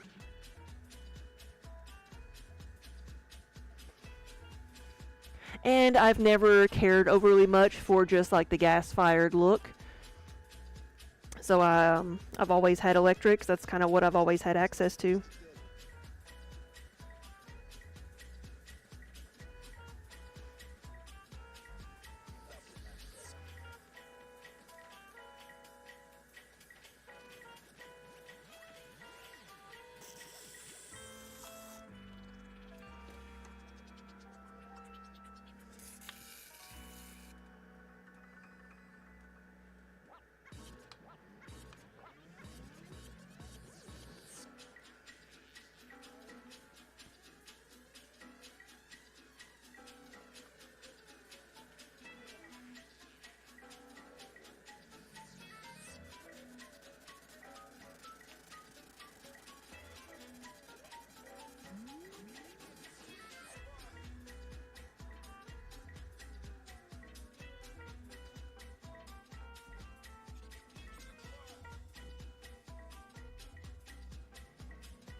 Well, the kiln does have a lot of say in the outcome as far as like the final look of the pieces and, you know, like I said, how evenly they're going to be fired.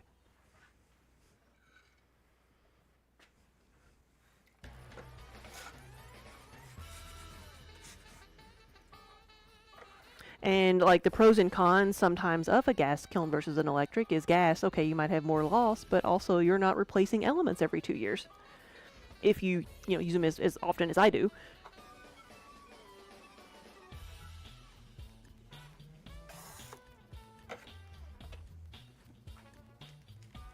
But I like the variety and consistency I can get from the variety of colors I can fire and the consistency of the colors I can fire in the electric kiln.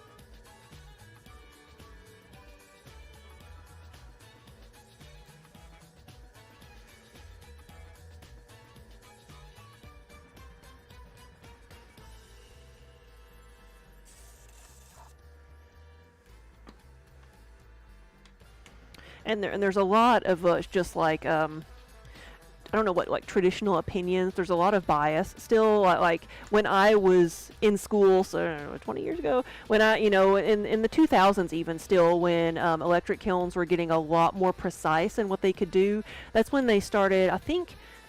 I don't know if it was in the 90s or early 2000s when they started having the computerized kiln controllers, but even then, like, it was considered like, oh, you're only a real potter if you use gas because it's traditional and stuff like that. And like traditional, oh, you only, if you trim all your pots, you're a real potter. If you pull handles, you're a real potter. You know, stuff like that. That doesn't really matter. It's just traditional in the way a lot of people were taught. But over time, it's, you know, there's been so many more things that you can do with electric kilns and just so many more things that I like. I like bright colors. You know, as much as I like the earth tones, I also like the bright colors.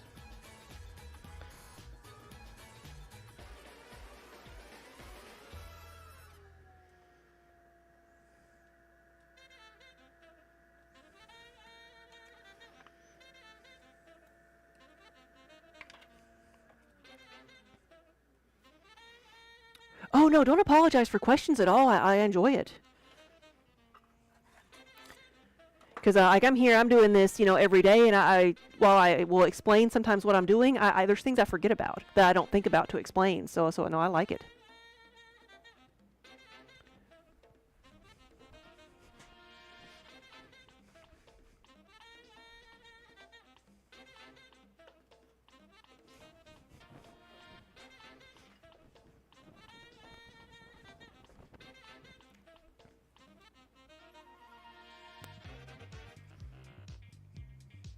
Have I made any glow-in-the-dark mugs? No, I haven't.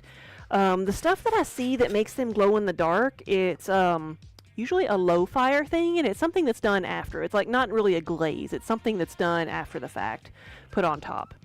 So I looked into it one time, but I forget what it is now. It wasn't something that really I thought I could do that well. Do I throw with a mirror? No, but I have cameras, so that's like a step above a mirror, basically the same thing.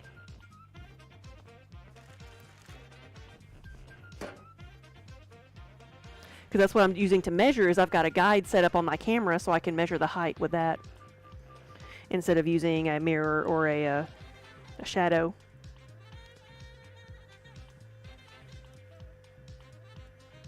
Because another way to measure without having to stop and measure each one is to have like a bright light on one side shining like against a piece of board or something, and you just make one and make a line marking the outline of the pot, and then you just make everything to match it.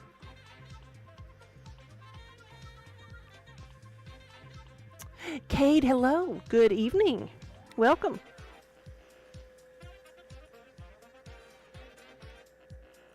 We are just making it muggy in here. These are my small mugs, the 10-ounce mugs.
Hasma, hello.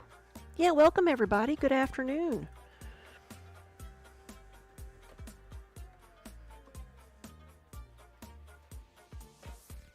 We are multi-streaming today, so whether you're watching on Twitch, YouTube, or Facebook, welcome. I am making my 10-ounce mugs. These are the small mugs, and actually, so I've got one right here that I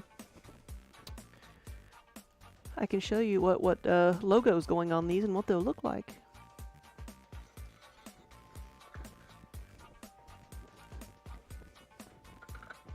So this is what the 10-ounce mugs are going to look like. This one is the Misty Forest Glaze, and these are going to go to the Fuzzy Duck Coffee Shop in Moorhead, Kentucky.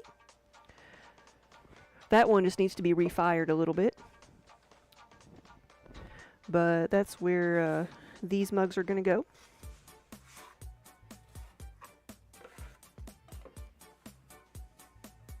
JD Lady, hey, thank you for the resub. Thank you for the 71 months. That is a long time. That's a lot of Kiba kibbles. It's a lot of kitty treats.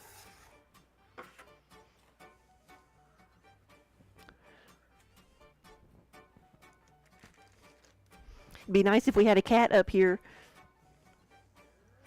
Kiba started the stream with me, but he's gone somewhere else. I think he's probably back sitting on the pile of bubble wrap.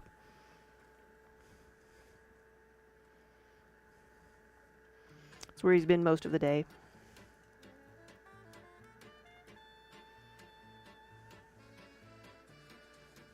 And Minnie's just been outside digging for lizards.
What's the tool I'm using to shape the sides? It's a metal rib, if this is what you're talking about. This is the metal rib, so the thin piece of sheet metal. We call it the metal rib of death because it will cut you if it gets away from you. So when it ever like slips out of my hand and goes like flying, or even if it just sticks to the piece, like I turn everything off and back away because it will cut you. The other thing I usually have in my hand is the sponge to add water.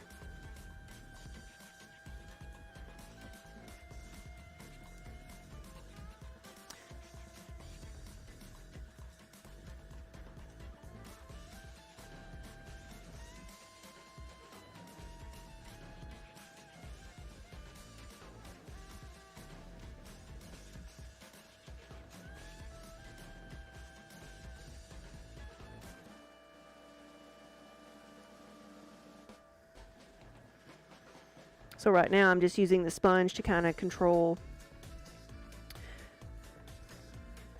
the pressure. Like really it's to add water, and so that like I'm not just using my finger. It kind of helps, especially when I'm pulling up from the bottom, helps save my fingernails with as many as I'm throwing.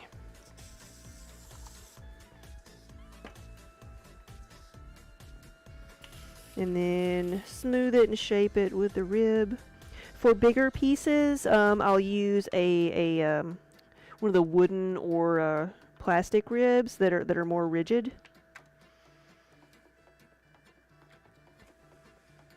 But for the gentle curve there, I still like the metal rib.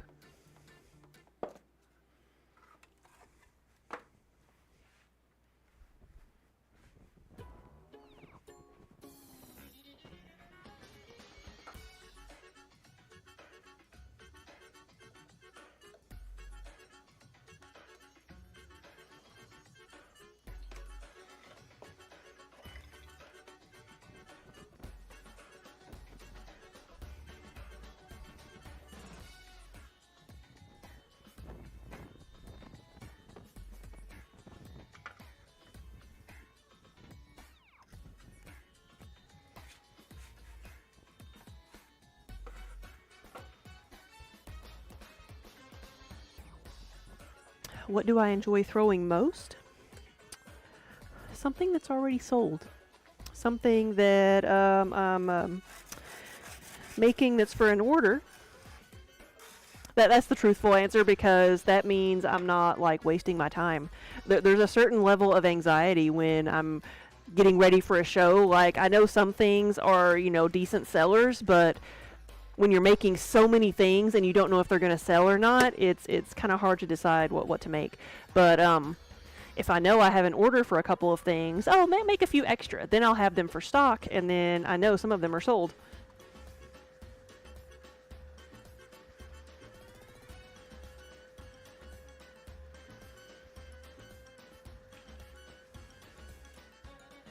But I do enjoy bottle forms because they're kind of a little bit of a challenge, but I've actually started making a lot more of them, and I will make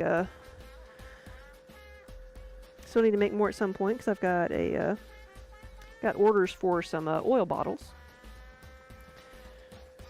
But I just like the bottle shape, potion bottle, oil bottle, like the body versus the thin neck of a piece.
Could we do a demonstration of the bottle?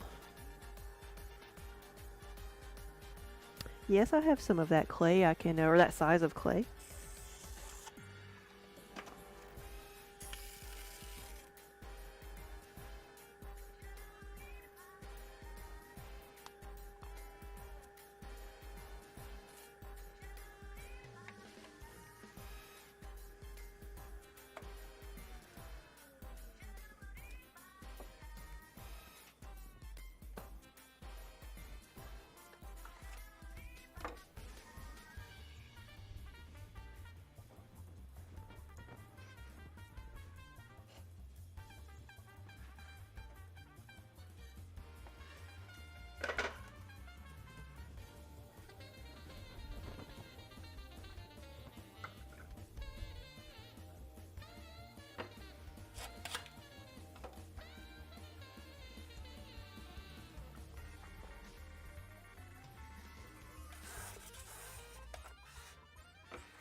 Alright, so for the bottle, this is going to be like an oil bottle.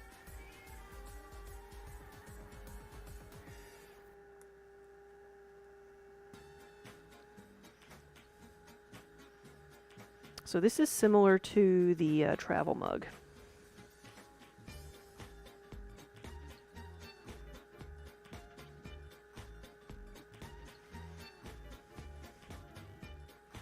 And like the amount of clay.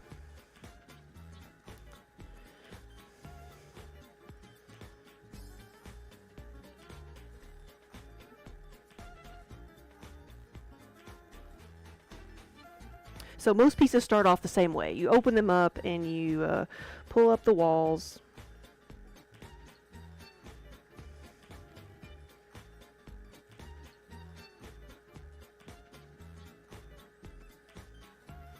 Let's see, this one.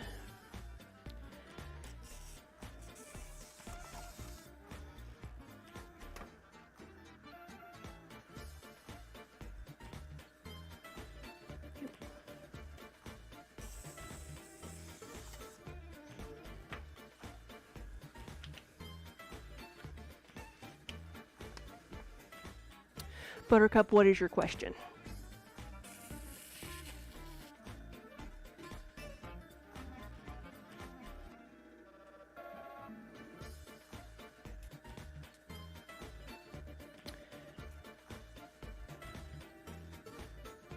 So I'm smoothing out the outsides of the bottom half right now because I'm going to be closing this in to where I can't get my hand inside of it. So I want to shape that a little bit on the bottom. And then this is sometimes hit or miss. This is the tricky part. Bringing this top part in and making it narrow again. So it's going a little bit off center.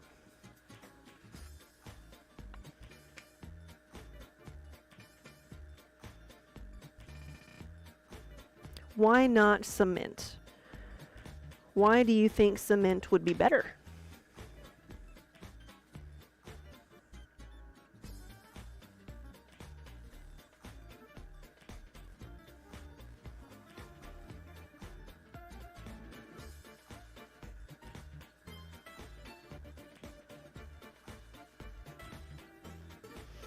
Trim this off.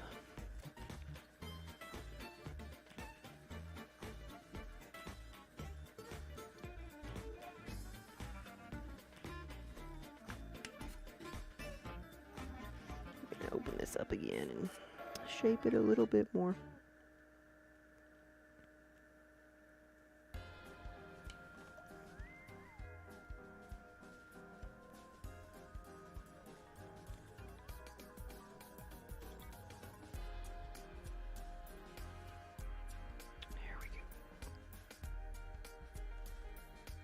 There we go, that's how it's done. And then trim that off or level it off. Make it, give it a bit of a neck, because that way the oil bottle stoppers, oil bottle pores that go in there, they need something to grip to. And so we've got that. This one is like a little bit wider than I really like it to be, but it works. And make that a little bit narrower. There we go. And kind of do that. And then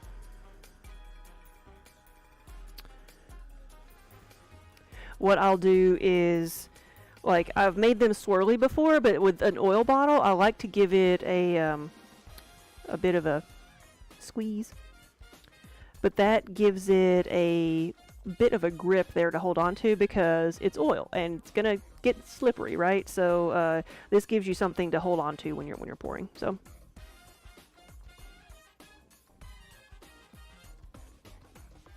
now I don't really like this shape. I want this to be taller, so I'm not going to keep this. And but for an example, that's like what I will do for an oil bottle. So I'm just going to go ahead and squish it right now because I know I'm not going to keep it. It's shorter than what I like it to be, and I would not keep it if I was trying to do a production run of these. So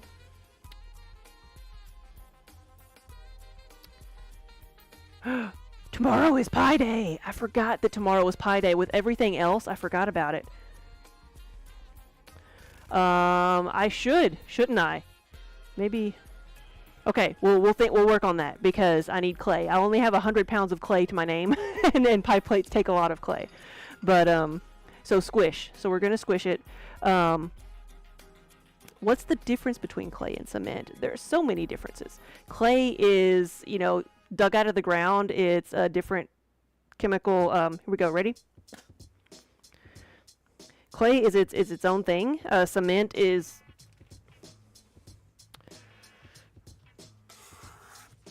what, ground up rocks.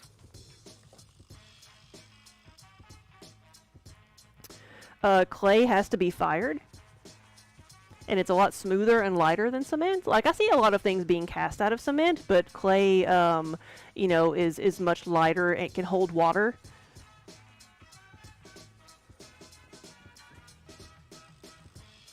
I don't know if I'd want to make a mug out of cement. That's not what I wanted. I want my little ones. That was just what was sitting there. I want to make the little mugs. Here we go. I need to do pie things. Pie Day is March 14th, 3/14s for 3.14.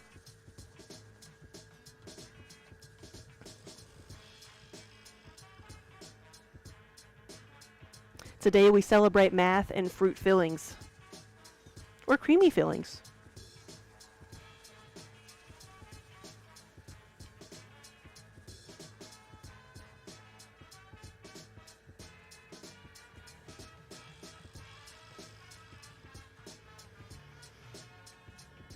So yeah, we were like talking about needing to go get clay and should we get it tomorrow, but we're not going to get it and have it unloaded in time for me to do things. So I guess I could just do pies tomorrow.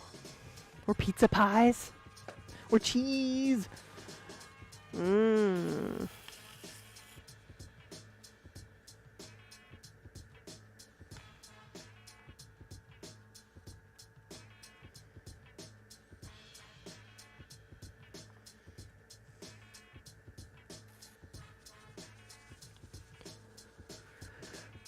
What kind of things are pie things? Pie plates. Baking dishes. I have 25 pie plates I need to make. So I do need to make a lot of pie plates. I just don't have enough clay to make that many pie plates. So...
So these I can do a lot faster. These are probably what I can make the most efficiently because they're small.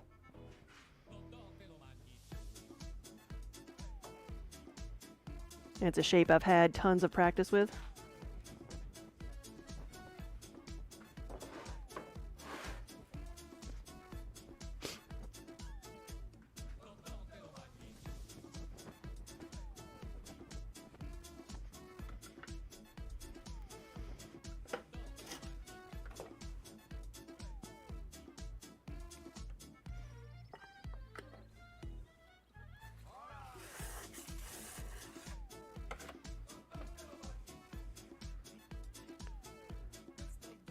Do I use my own pottery? Yes, yes.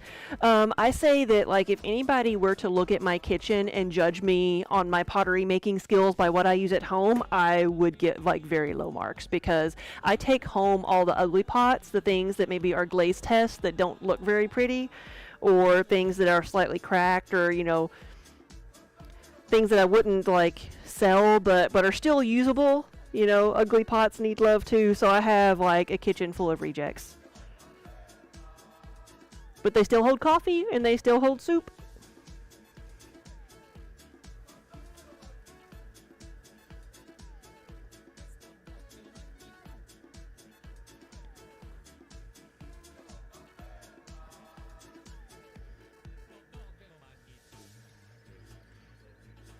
So I have all of my ugly pots in amongst all of a bunch of other mugs and things that we've purchased from friends at other shows or people that we've met or, you know, on trips or whatnot. So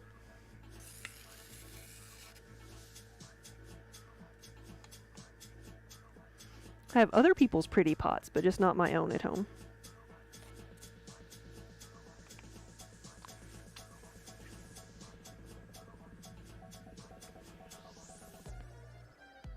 You would absolutely shop at the Ugly Pot Adoption Center, yes.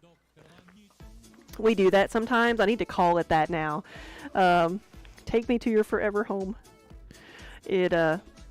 Some shows will allow, like, some shows don't allow discounts and stuff like that, but some do. And so we'll set up a shelf of seconds just to get rid of things. Because sometimes seconds are simply, like, glazes that don't turn out right for something I need to send to a wholesale order. Or, maybe it's got a big drip on it, or a little, like, chunk came off the bottom because it has a big drip, but everything else is fine.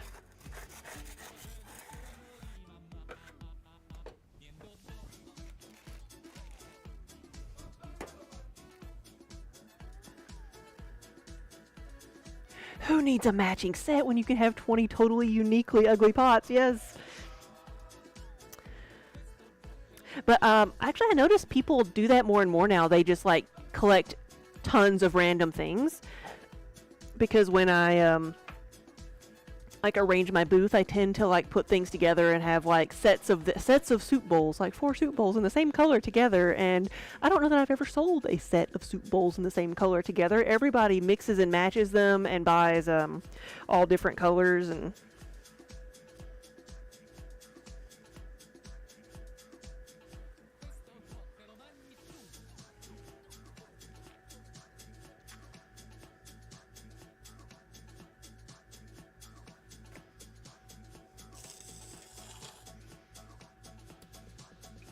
you actively avoid sets these days after you have 5 different cool mugs, and then you'd rather have 5 different cool mugs than 5 matching. Yeah.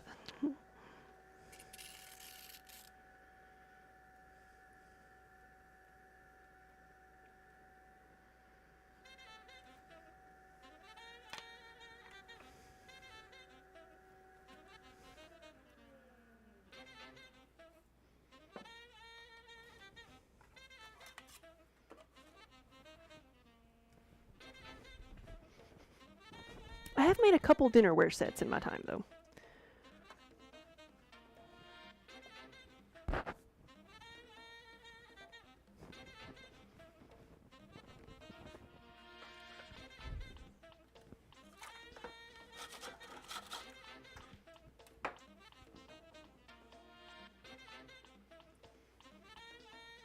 You wish you could have a unique mug for every day? I can help you with that.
Hey, Kiba. Hey, Hi, buddy.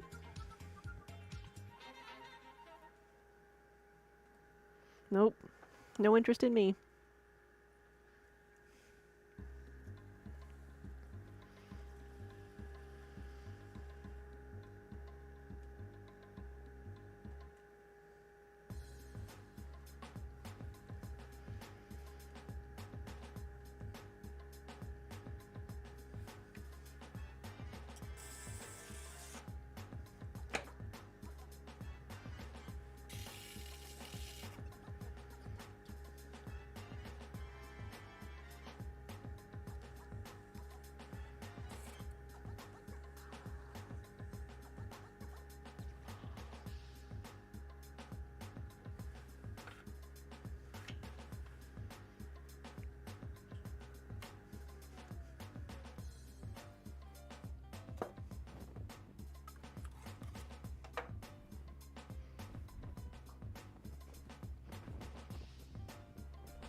Oh, really? You think what currently annoys you is having multiple partial sets? You want to either have a set or everything be unique, but having a few matching things in 3 different styles is somehow worse than each piece being totally different.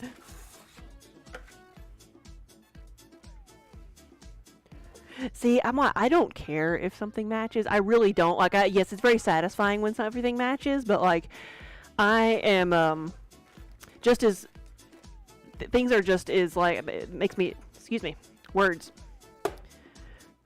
I like collecting things that have meaning. So if I have like 3 things that are special to me, I like using those 3 things. But also, I may have one thing that's over here that completely like clashes with it, but I have a good memory of that, or I associate that with a person, and that's how our house is. Like, I have my grandmother's kitchen table. We have our couch. We have like a old sewing machine from another relative. We have a chest from another relative. It's like we are very like I've never cared that everything matched because everything has a little bit of a story.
Very little of your kitchen stuff has any sentimental value. Got some of the enamel bowls from your Nan, but that's about it, yeah.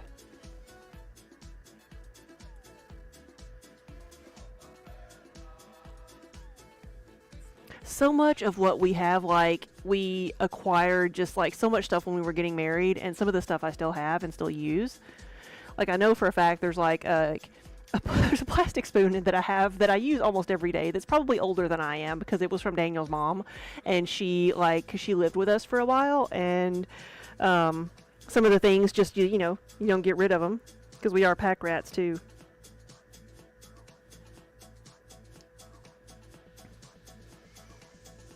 And so even though it doesn't match anything, it's like it's there, and it's just,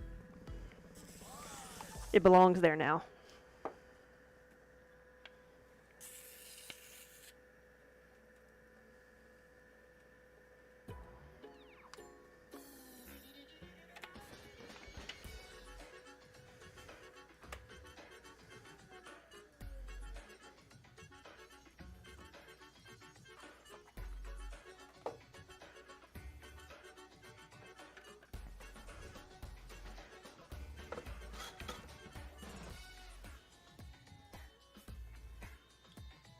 Do I throw standing? Yes, yes. How much more difficult is that?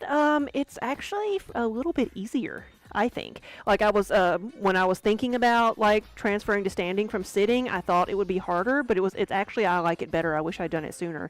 And I did it mainly because I was having back pain from sitting so much, which ended up being hip pain, which I work to get realigned because sitting so much, doing anything is going to mess with your hips. So standing has helped that, and it, you know, also realized at the same time it wasn't my back, it was my hips. But so standing, I'm moving around a lot more, and I'm where I would be getting up and moving like things to my cart, I'm able just to walk to the cart and back, and so it's much better.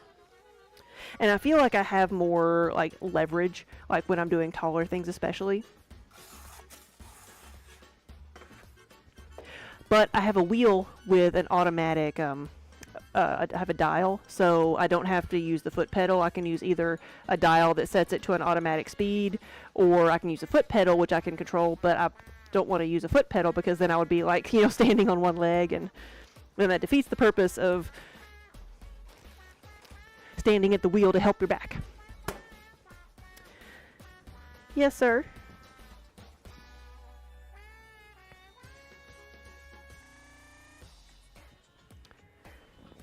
Hey, come on. Oh, come on. I know. Come on. I'm trying to keep you from getting dirty.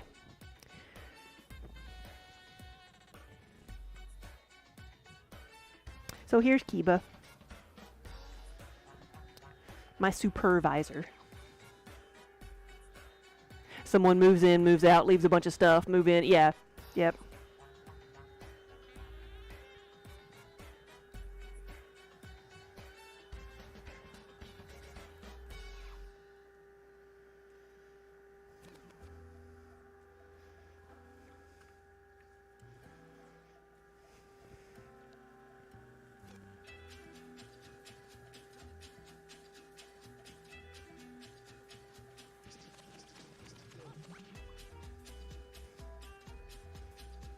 Whoops, sorry, buddy, sorry.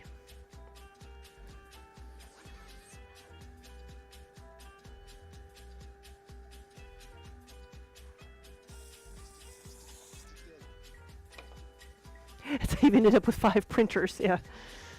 Do any of them work?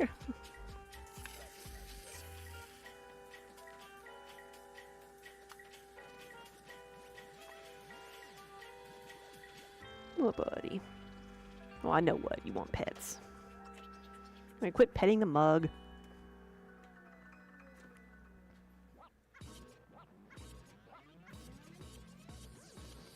He's purring.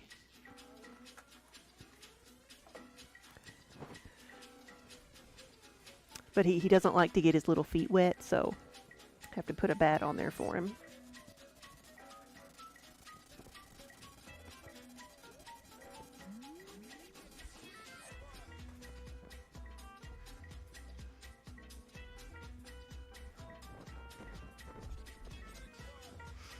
Hmm.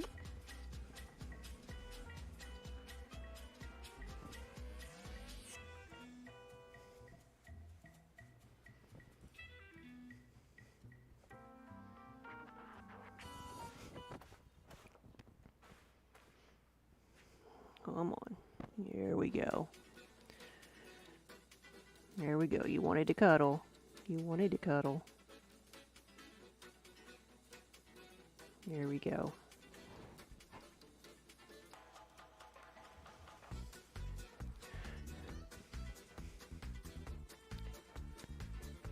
Oh yeah, where it's cheaper to buy a new inkjet than a printer than buy ink refills. Yeah, yeah. Dude, you've only got half a tail, but it's covered in clay.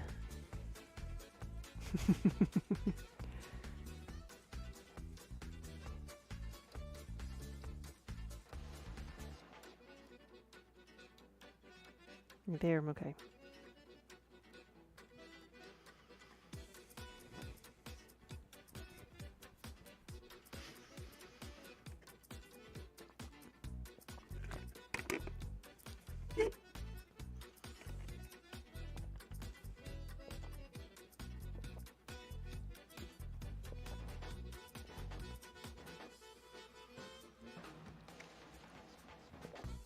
Hey, Tech. Good afternoon.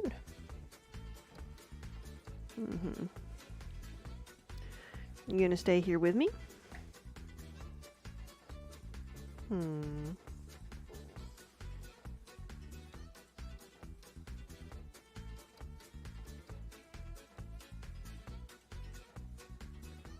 He's purring up a storm. Making cats today, yes. It's a mandatory cat petting break.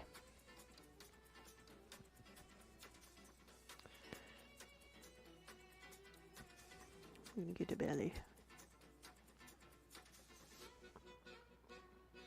Whoop.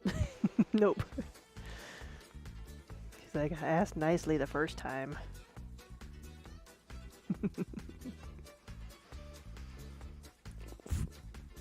What are we doing?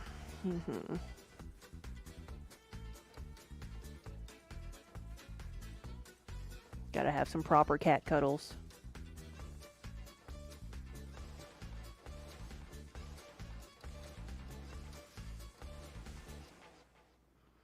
What is RSI?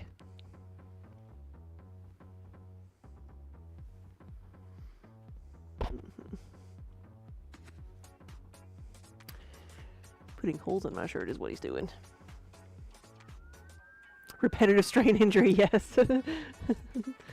Except, there you go.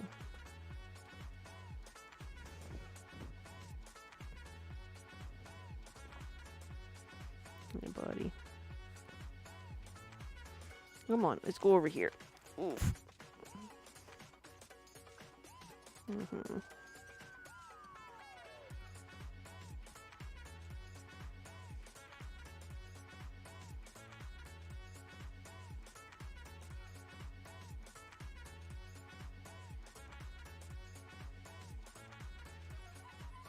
He was being such a jerk today at the keyboard when I was at the computer. Like, he actively rolled over onto the keyboard and, like, deleted things.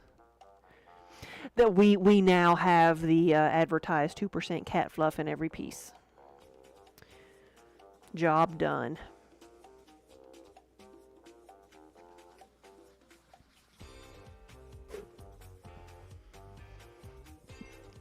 Gotta make more mugs. Fancy feast ain't cheap.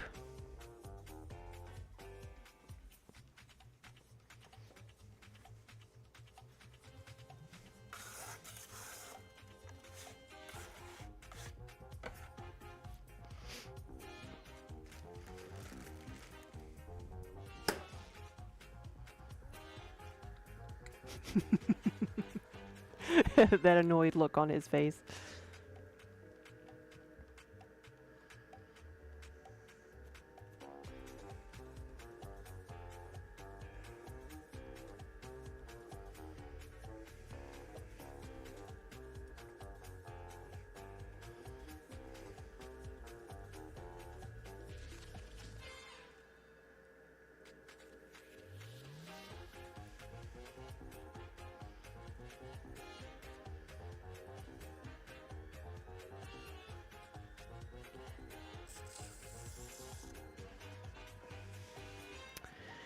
Exactly. He is never done being cuddled, and that's the problem.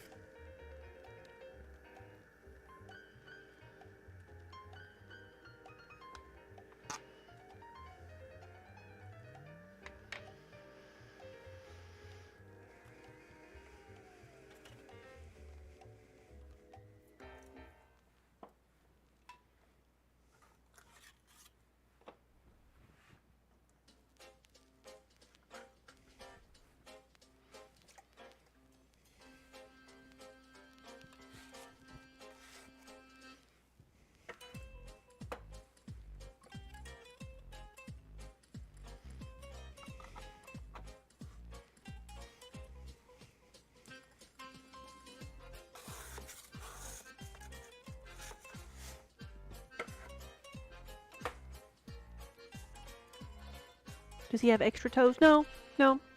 He just got big feet.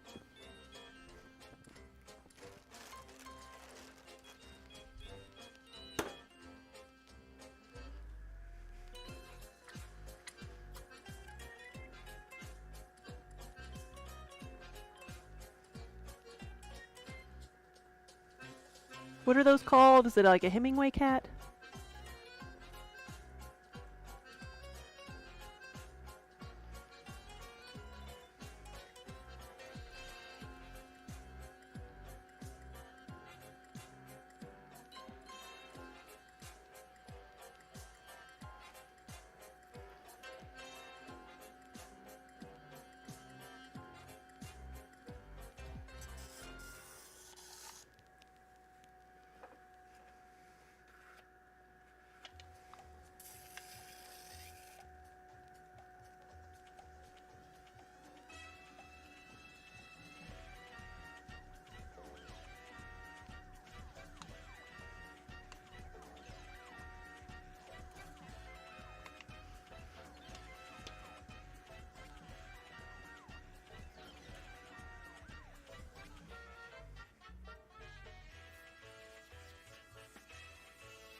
Are you just gonna stay there? Hmm.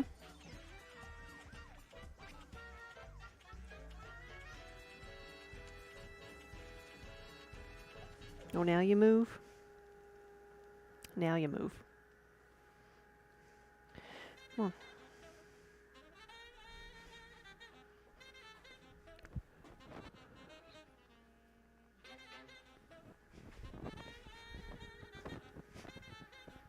There we go.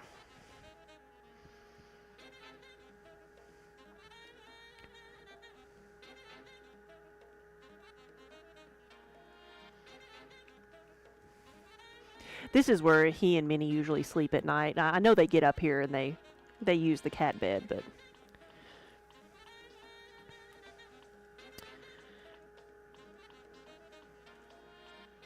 I guess he was only interested in pets.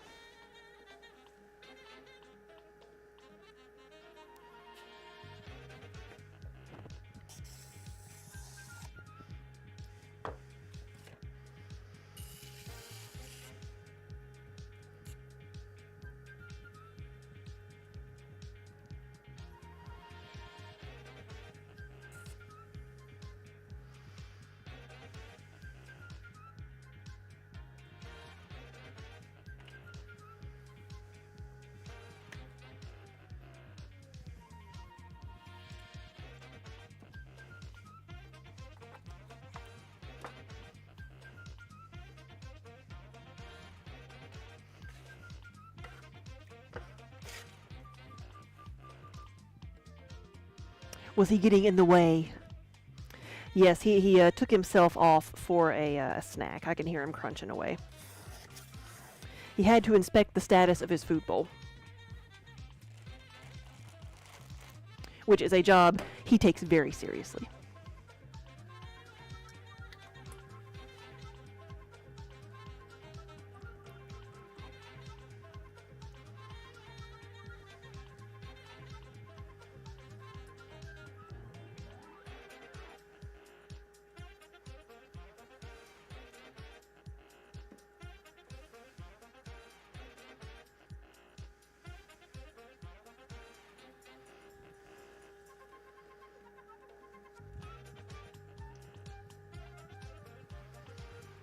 Does he pretend he's starving if he can't see the bottom of the bowl? You know what? I can't say that he does that, because it's a pretty big bowl, too. And two, like, he, as long as there's food in there, he's okay. If it's completely empty, like, he freaks out. Like, when we tried to have him on an auto feeder that, like, and had him on diet food, like, he freaked out and he would, like, gobble up all the food as soon as it dropped, and then he would throw it up, and then he would, you know, cry because he wanted more food. But if you leave just the portion that he needs out, then as long as he sees that it's there, he doesn't gobble it up. So that's what we ended up doing.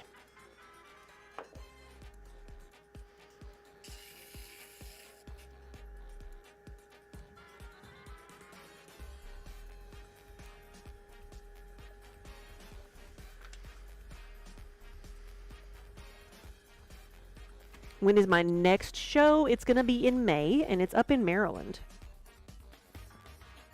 just outside of Baltimore. It is the Maryland Sheep and Wool Festival.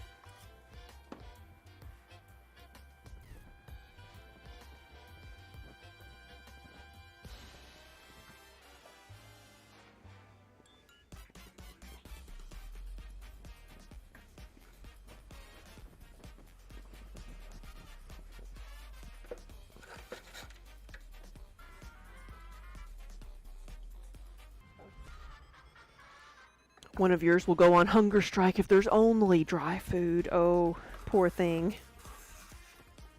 See, one of ours at home has stopped eating the wet food. Like, they just prefer the dry. So, I'm fine with that.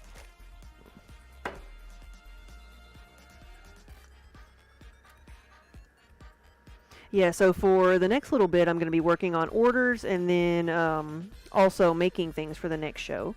I'll be making a lot of the yarn bowls and the yarny mugs.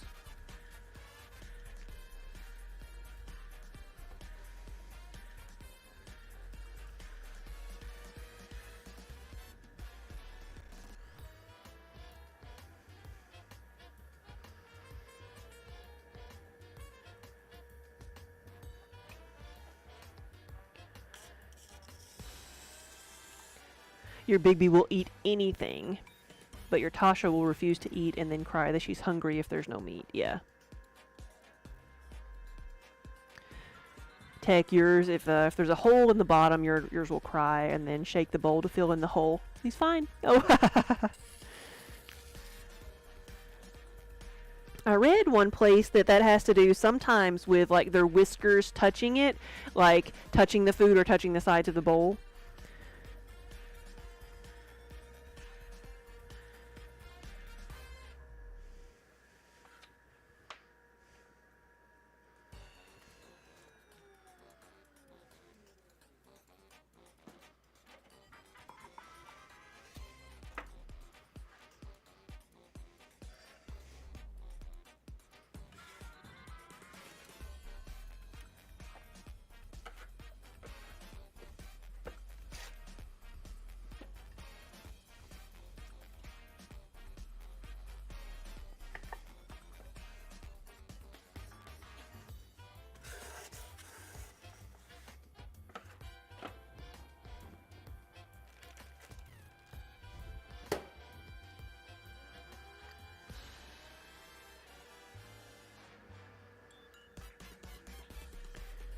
They call it whisker fatigue, which you don't believe because your two will stick their head in a Pringles tube if they think there might be crumbs in it. Yeah.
Nerd Holla, hello. Happy Wednesday. I am well. I'm getting hungry because I can smell the restaurant next door, like, cooking things up.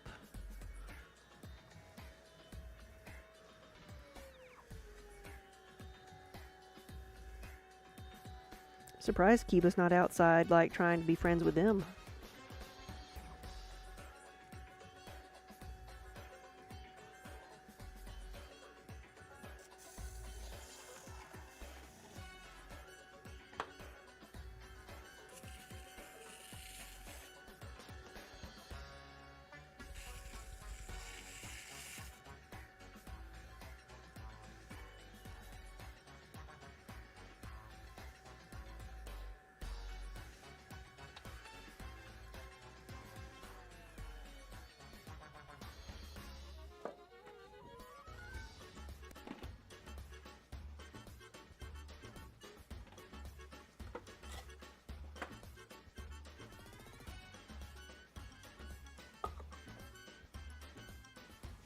My apron says, caution, I've been known to throw things. Because working on the wheel is called throwing.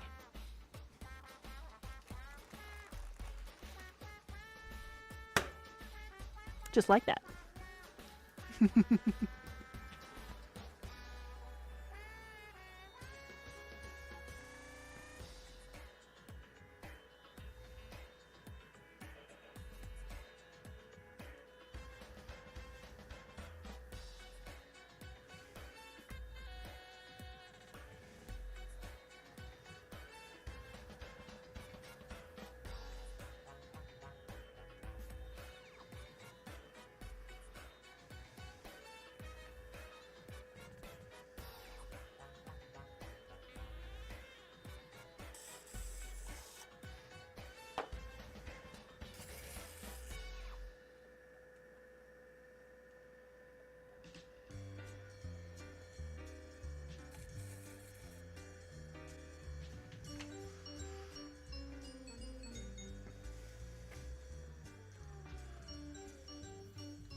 Nerd, the glazes in the background are so gorgeous. Yeah, so colorful. Thank you.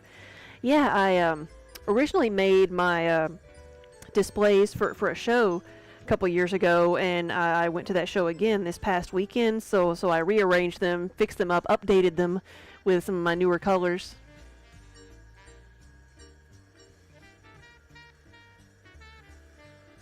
And arranged them so they could all be seen a little bit easier.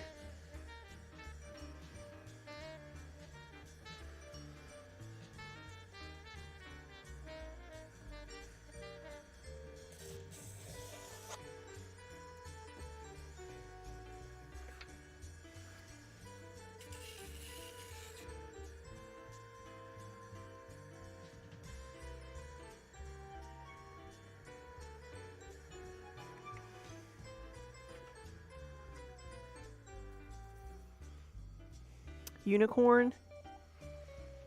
That one. Yeah, you probably can't read the little labels, but it's that one. It's pinkish purple over gray. Also. That.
Right, it's a lesson never to let the internet name things, and I tried to veto it, but it didn't work. That's what happens when I let Facebook choose a name for a new color. Then I was gonna just call it something else and go on, but then some of my customers got a hold of it and they're like, "Poly Studios new color, unicorn farts, coming soon." Like crap.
Yeah, on balance, the number of people who will buy it because it's funny is greater than those who will walk away because it's disgusted, yes.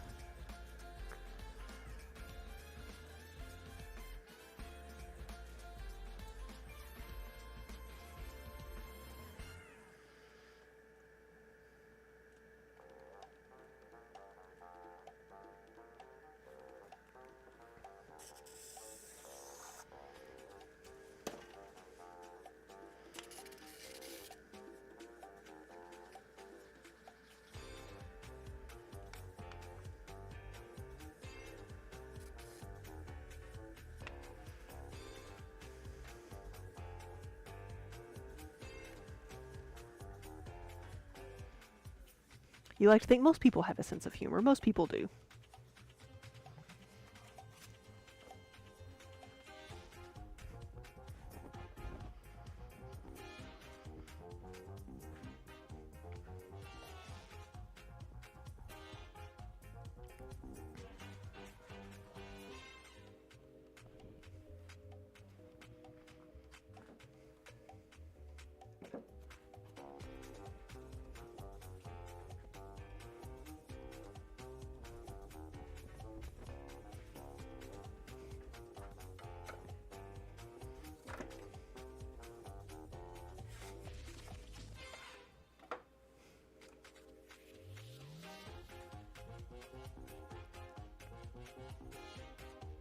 Boogie, hey, good evening. Right, that is pretty tame for the internet.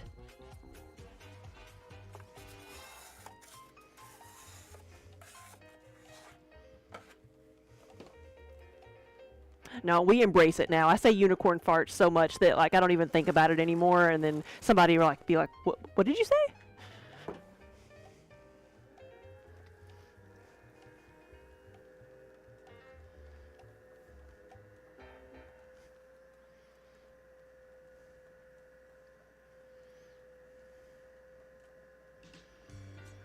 And let's face it, that's not the most offensive thing I make that you can find on our website.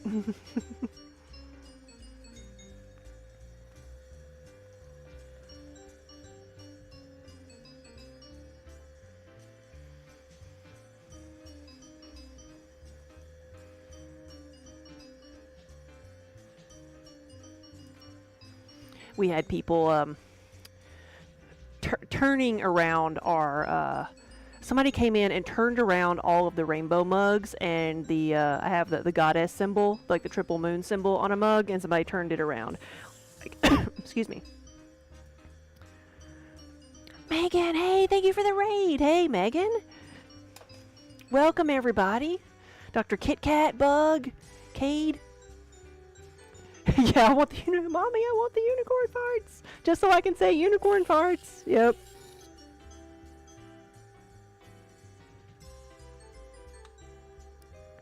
Gwinnell, welcome everybody. Good afternoon. Happy Wednesday.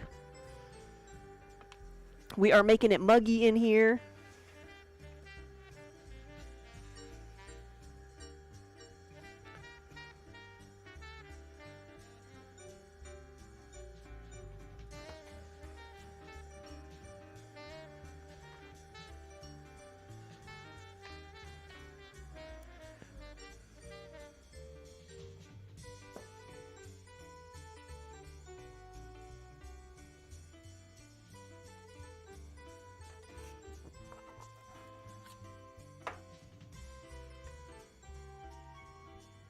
You saw a vase in the Flying Tiger a few months ago that had boobs. Yes, I've got a mug that has boobs. Like it's more like based on the little goddess figurines. Yeah. And even the woman that was like selling them and making them, they're like you wouldn't believe the comments I get from just selling these. I'm like, you're at an art show too. It's like the music is so happy. I am playing the Electro Swing channel on Pretzel Rocks.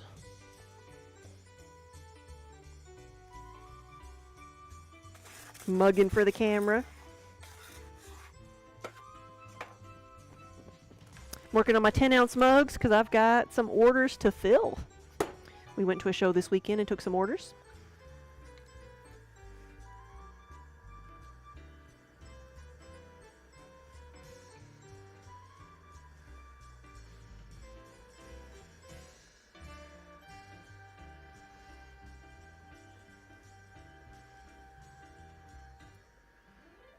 But it did make me happy that a lot of the state parks that I sell to, like several of them ordered some of the rainbow, Kentucky rainbow mugs that I made. I was glad that some places wholesaled those. I didn't know if they would or not. Come on. Thought it was getting thin. I thought I was going to lose the whole thing. You learned, Bug, you learned a clay fact the other day. What is it?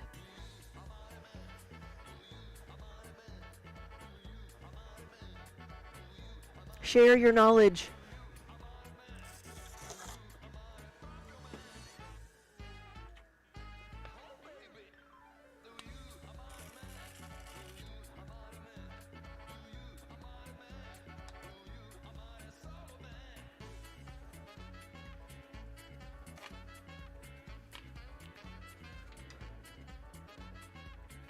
Yes, Bug, I'd heard that before, yeah. Throwing isn't called that because you throw the clay down. It's based on an Old English word that means to rotate or spin. Yes, it's like throwain or something like that. I have heard that before. Yeah, don't ask me how to spell it.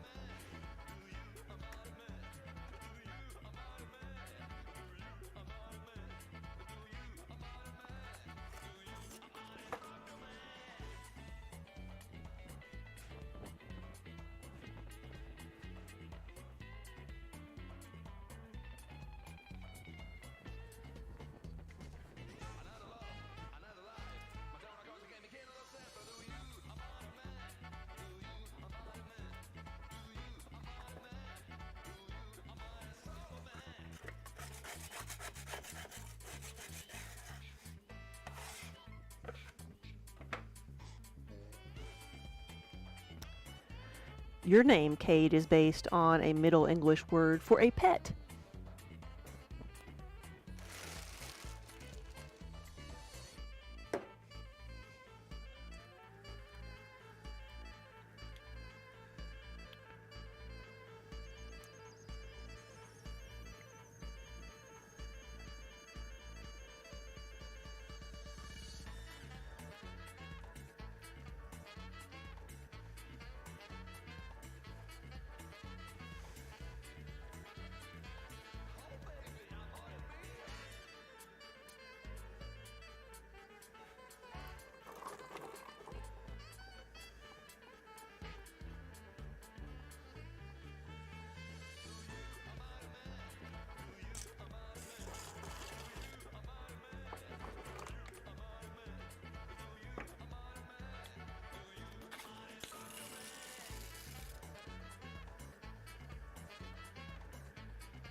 Okay, so I said throwain, but I wouldn't have known how to spell it, so now I do.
Oh, thank goodness the Norse came in and fixed English. Oh.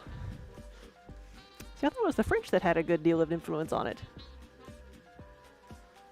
It's 5 different languages in a duffel coat, yes. And then you got American English.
Oh, whoa.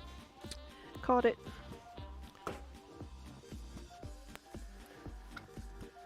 So I think these, I've got 2 more, and that'll be it. That'll take me to 60. And then I can assemble some of these tonight and make some more tomorrow, though apparently I need to make up some pie plates.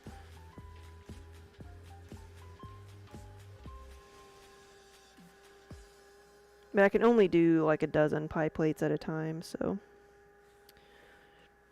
I'll make other things too.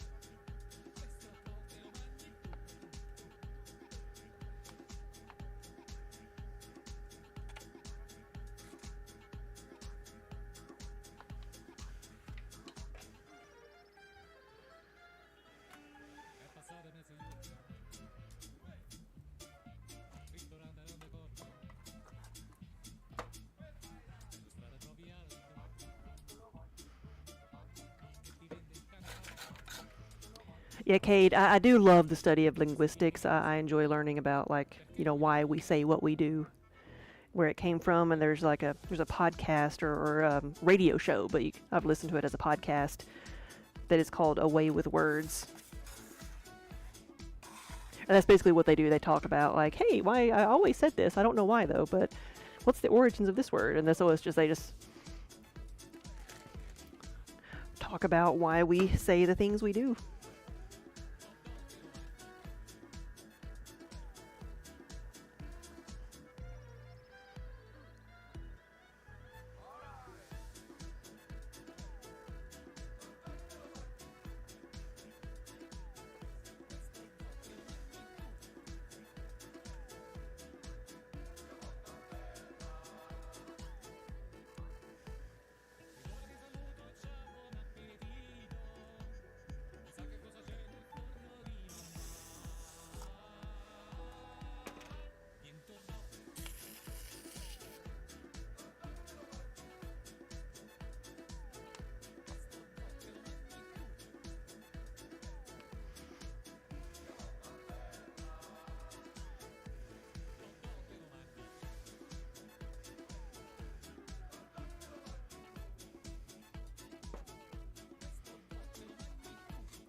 So we have 60 mugs of various sizes and shapes.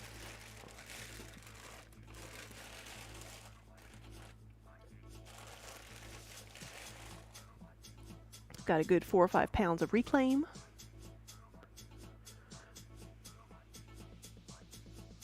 Oh yes, like nothing irritates you more in language than people poking fun at words that sound like something else and ignoring that there's a whole history of etymology and a different root language there. Yes.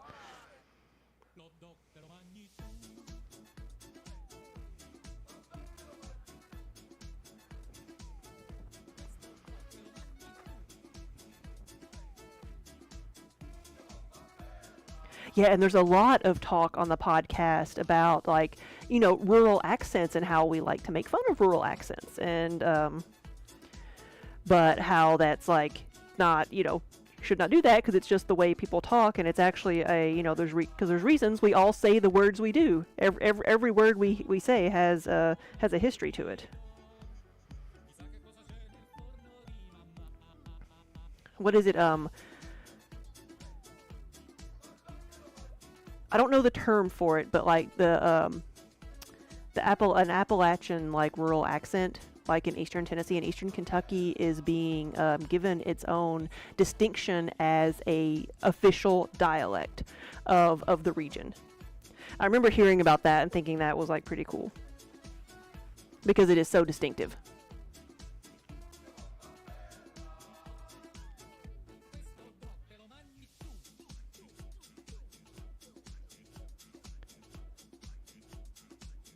Oh yeah, like the word spotted dick. Yes. Isn't that used in Harry Potter, which makes everybody giggle? Doe means doe. Yeah, Boogie, you agree, but you got a lot of mileage out of flying buttresses, right? Yeah.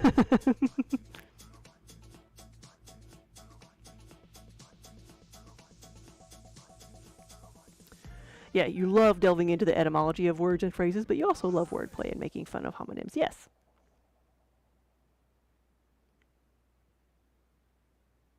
Yes, it's funny when it's a pun, but it's less funny when people are like, what is that? What is that word? Yeah. Definitely.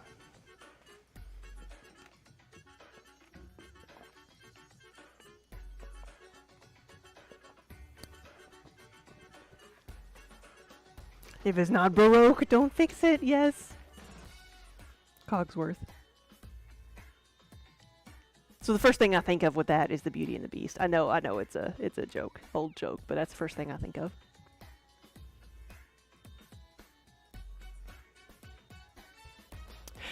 Your favorite phrase you learned from your Appalachian relatives is a variant of "it doesn't matter." It's like, "it don't make no, never mind." Yes, and things like that. Like what was it? It may. It's coming a flood. For it's raining hard. I'm like, what is the? I said that one day, and I'm like, that makes no sense. What are the origins of? Like, I'm gonna call away with words, and I'm gonna ask them that question. I have a list of things that I want to ask them, but I'm never gonna do.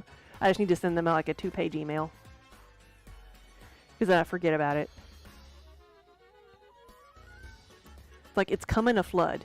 Wouldn't you? Why do we say it like that? But no, I love that. And if you haven't ever listened to it, look up Away with Words. It's a podcast, and you can even search it for like something that you're looking for on their website, like certain words that they talk about on in each episode. It's awesome because it's an NPR produced radio show, so it's been going on for a long time.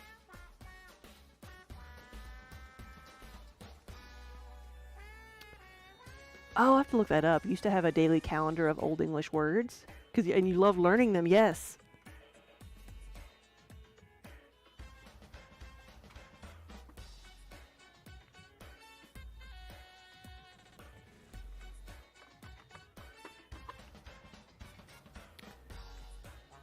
I moved my mouse further away. I think I need to, but then I like where my camera is now. It is geoguessr.com/Nissan, and you guys can jump on.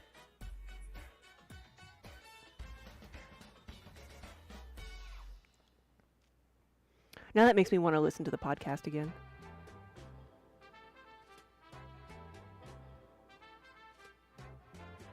There's a curious thing, like there was a very narrow period in English where word order was reversed in negative terms, like a pickpocket and a footpad.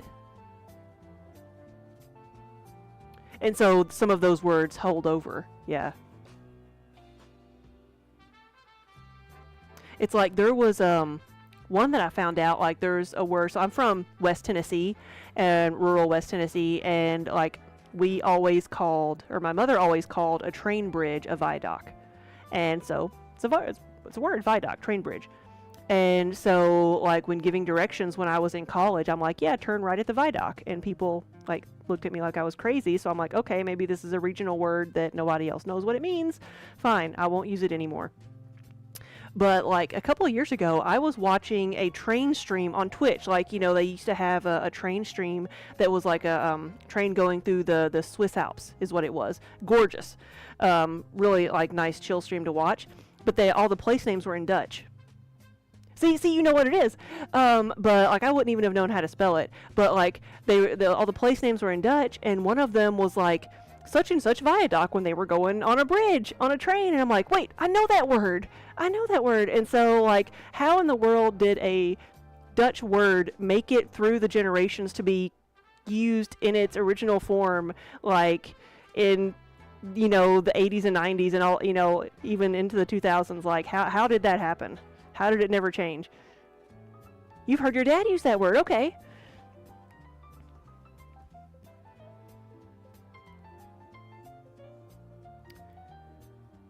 Corruption of viaduct. Yeah, I don't even know if that may be how it's spelled. I don't know. Because he's a train enthusiast. Okay, there you go. But yeah, so like, I find things like that very, very interesting. And, like, why we say so many place names like the way we do. Like, there's so many places that if you were to sound out a word, a place name, it would be completely different than the way that locals say it. And, like, why we say things the way we do. So I love it. But let's see. I'm going to see who else is on here because I am done. Who else is on your tabs? Who else are you watching right now? Who do we want to merge with?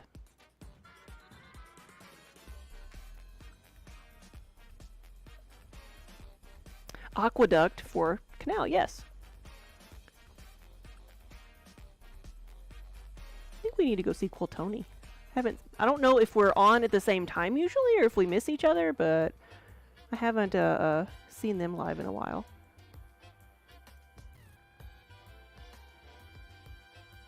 So I think they're doing a charity stream. They do a lot of charity streams. Let's see what they're doing today.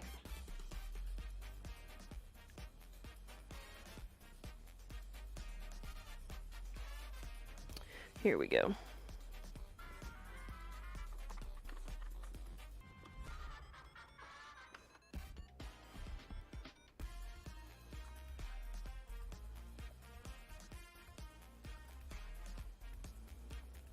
Is that working? Okay, it's working. So we're gonna go see Quiltoni. They do sewing and quilting on Twitch and do a ton of stuff for charity. I think they're doing Starlight fundraising right now. Yeah, Starlight. For I believe that is getting video games into, like, some of the children's hospitals, video game consoles, so kids can have something to do. But thank you for watching. Thank you for hanging out with me on my first stream back after a little bit of a break. So we will be doing a lot of throwing and a lot of glazing, probably, like, back to back. So we're back to production now, so we should have a bit more of a regular stream schedule. Thank you so much for hanging out with me, guys. And I will see y'all later. Have a good night.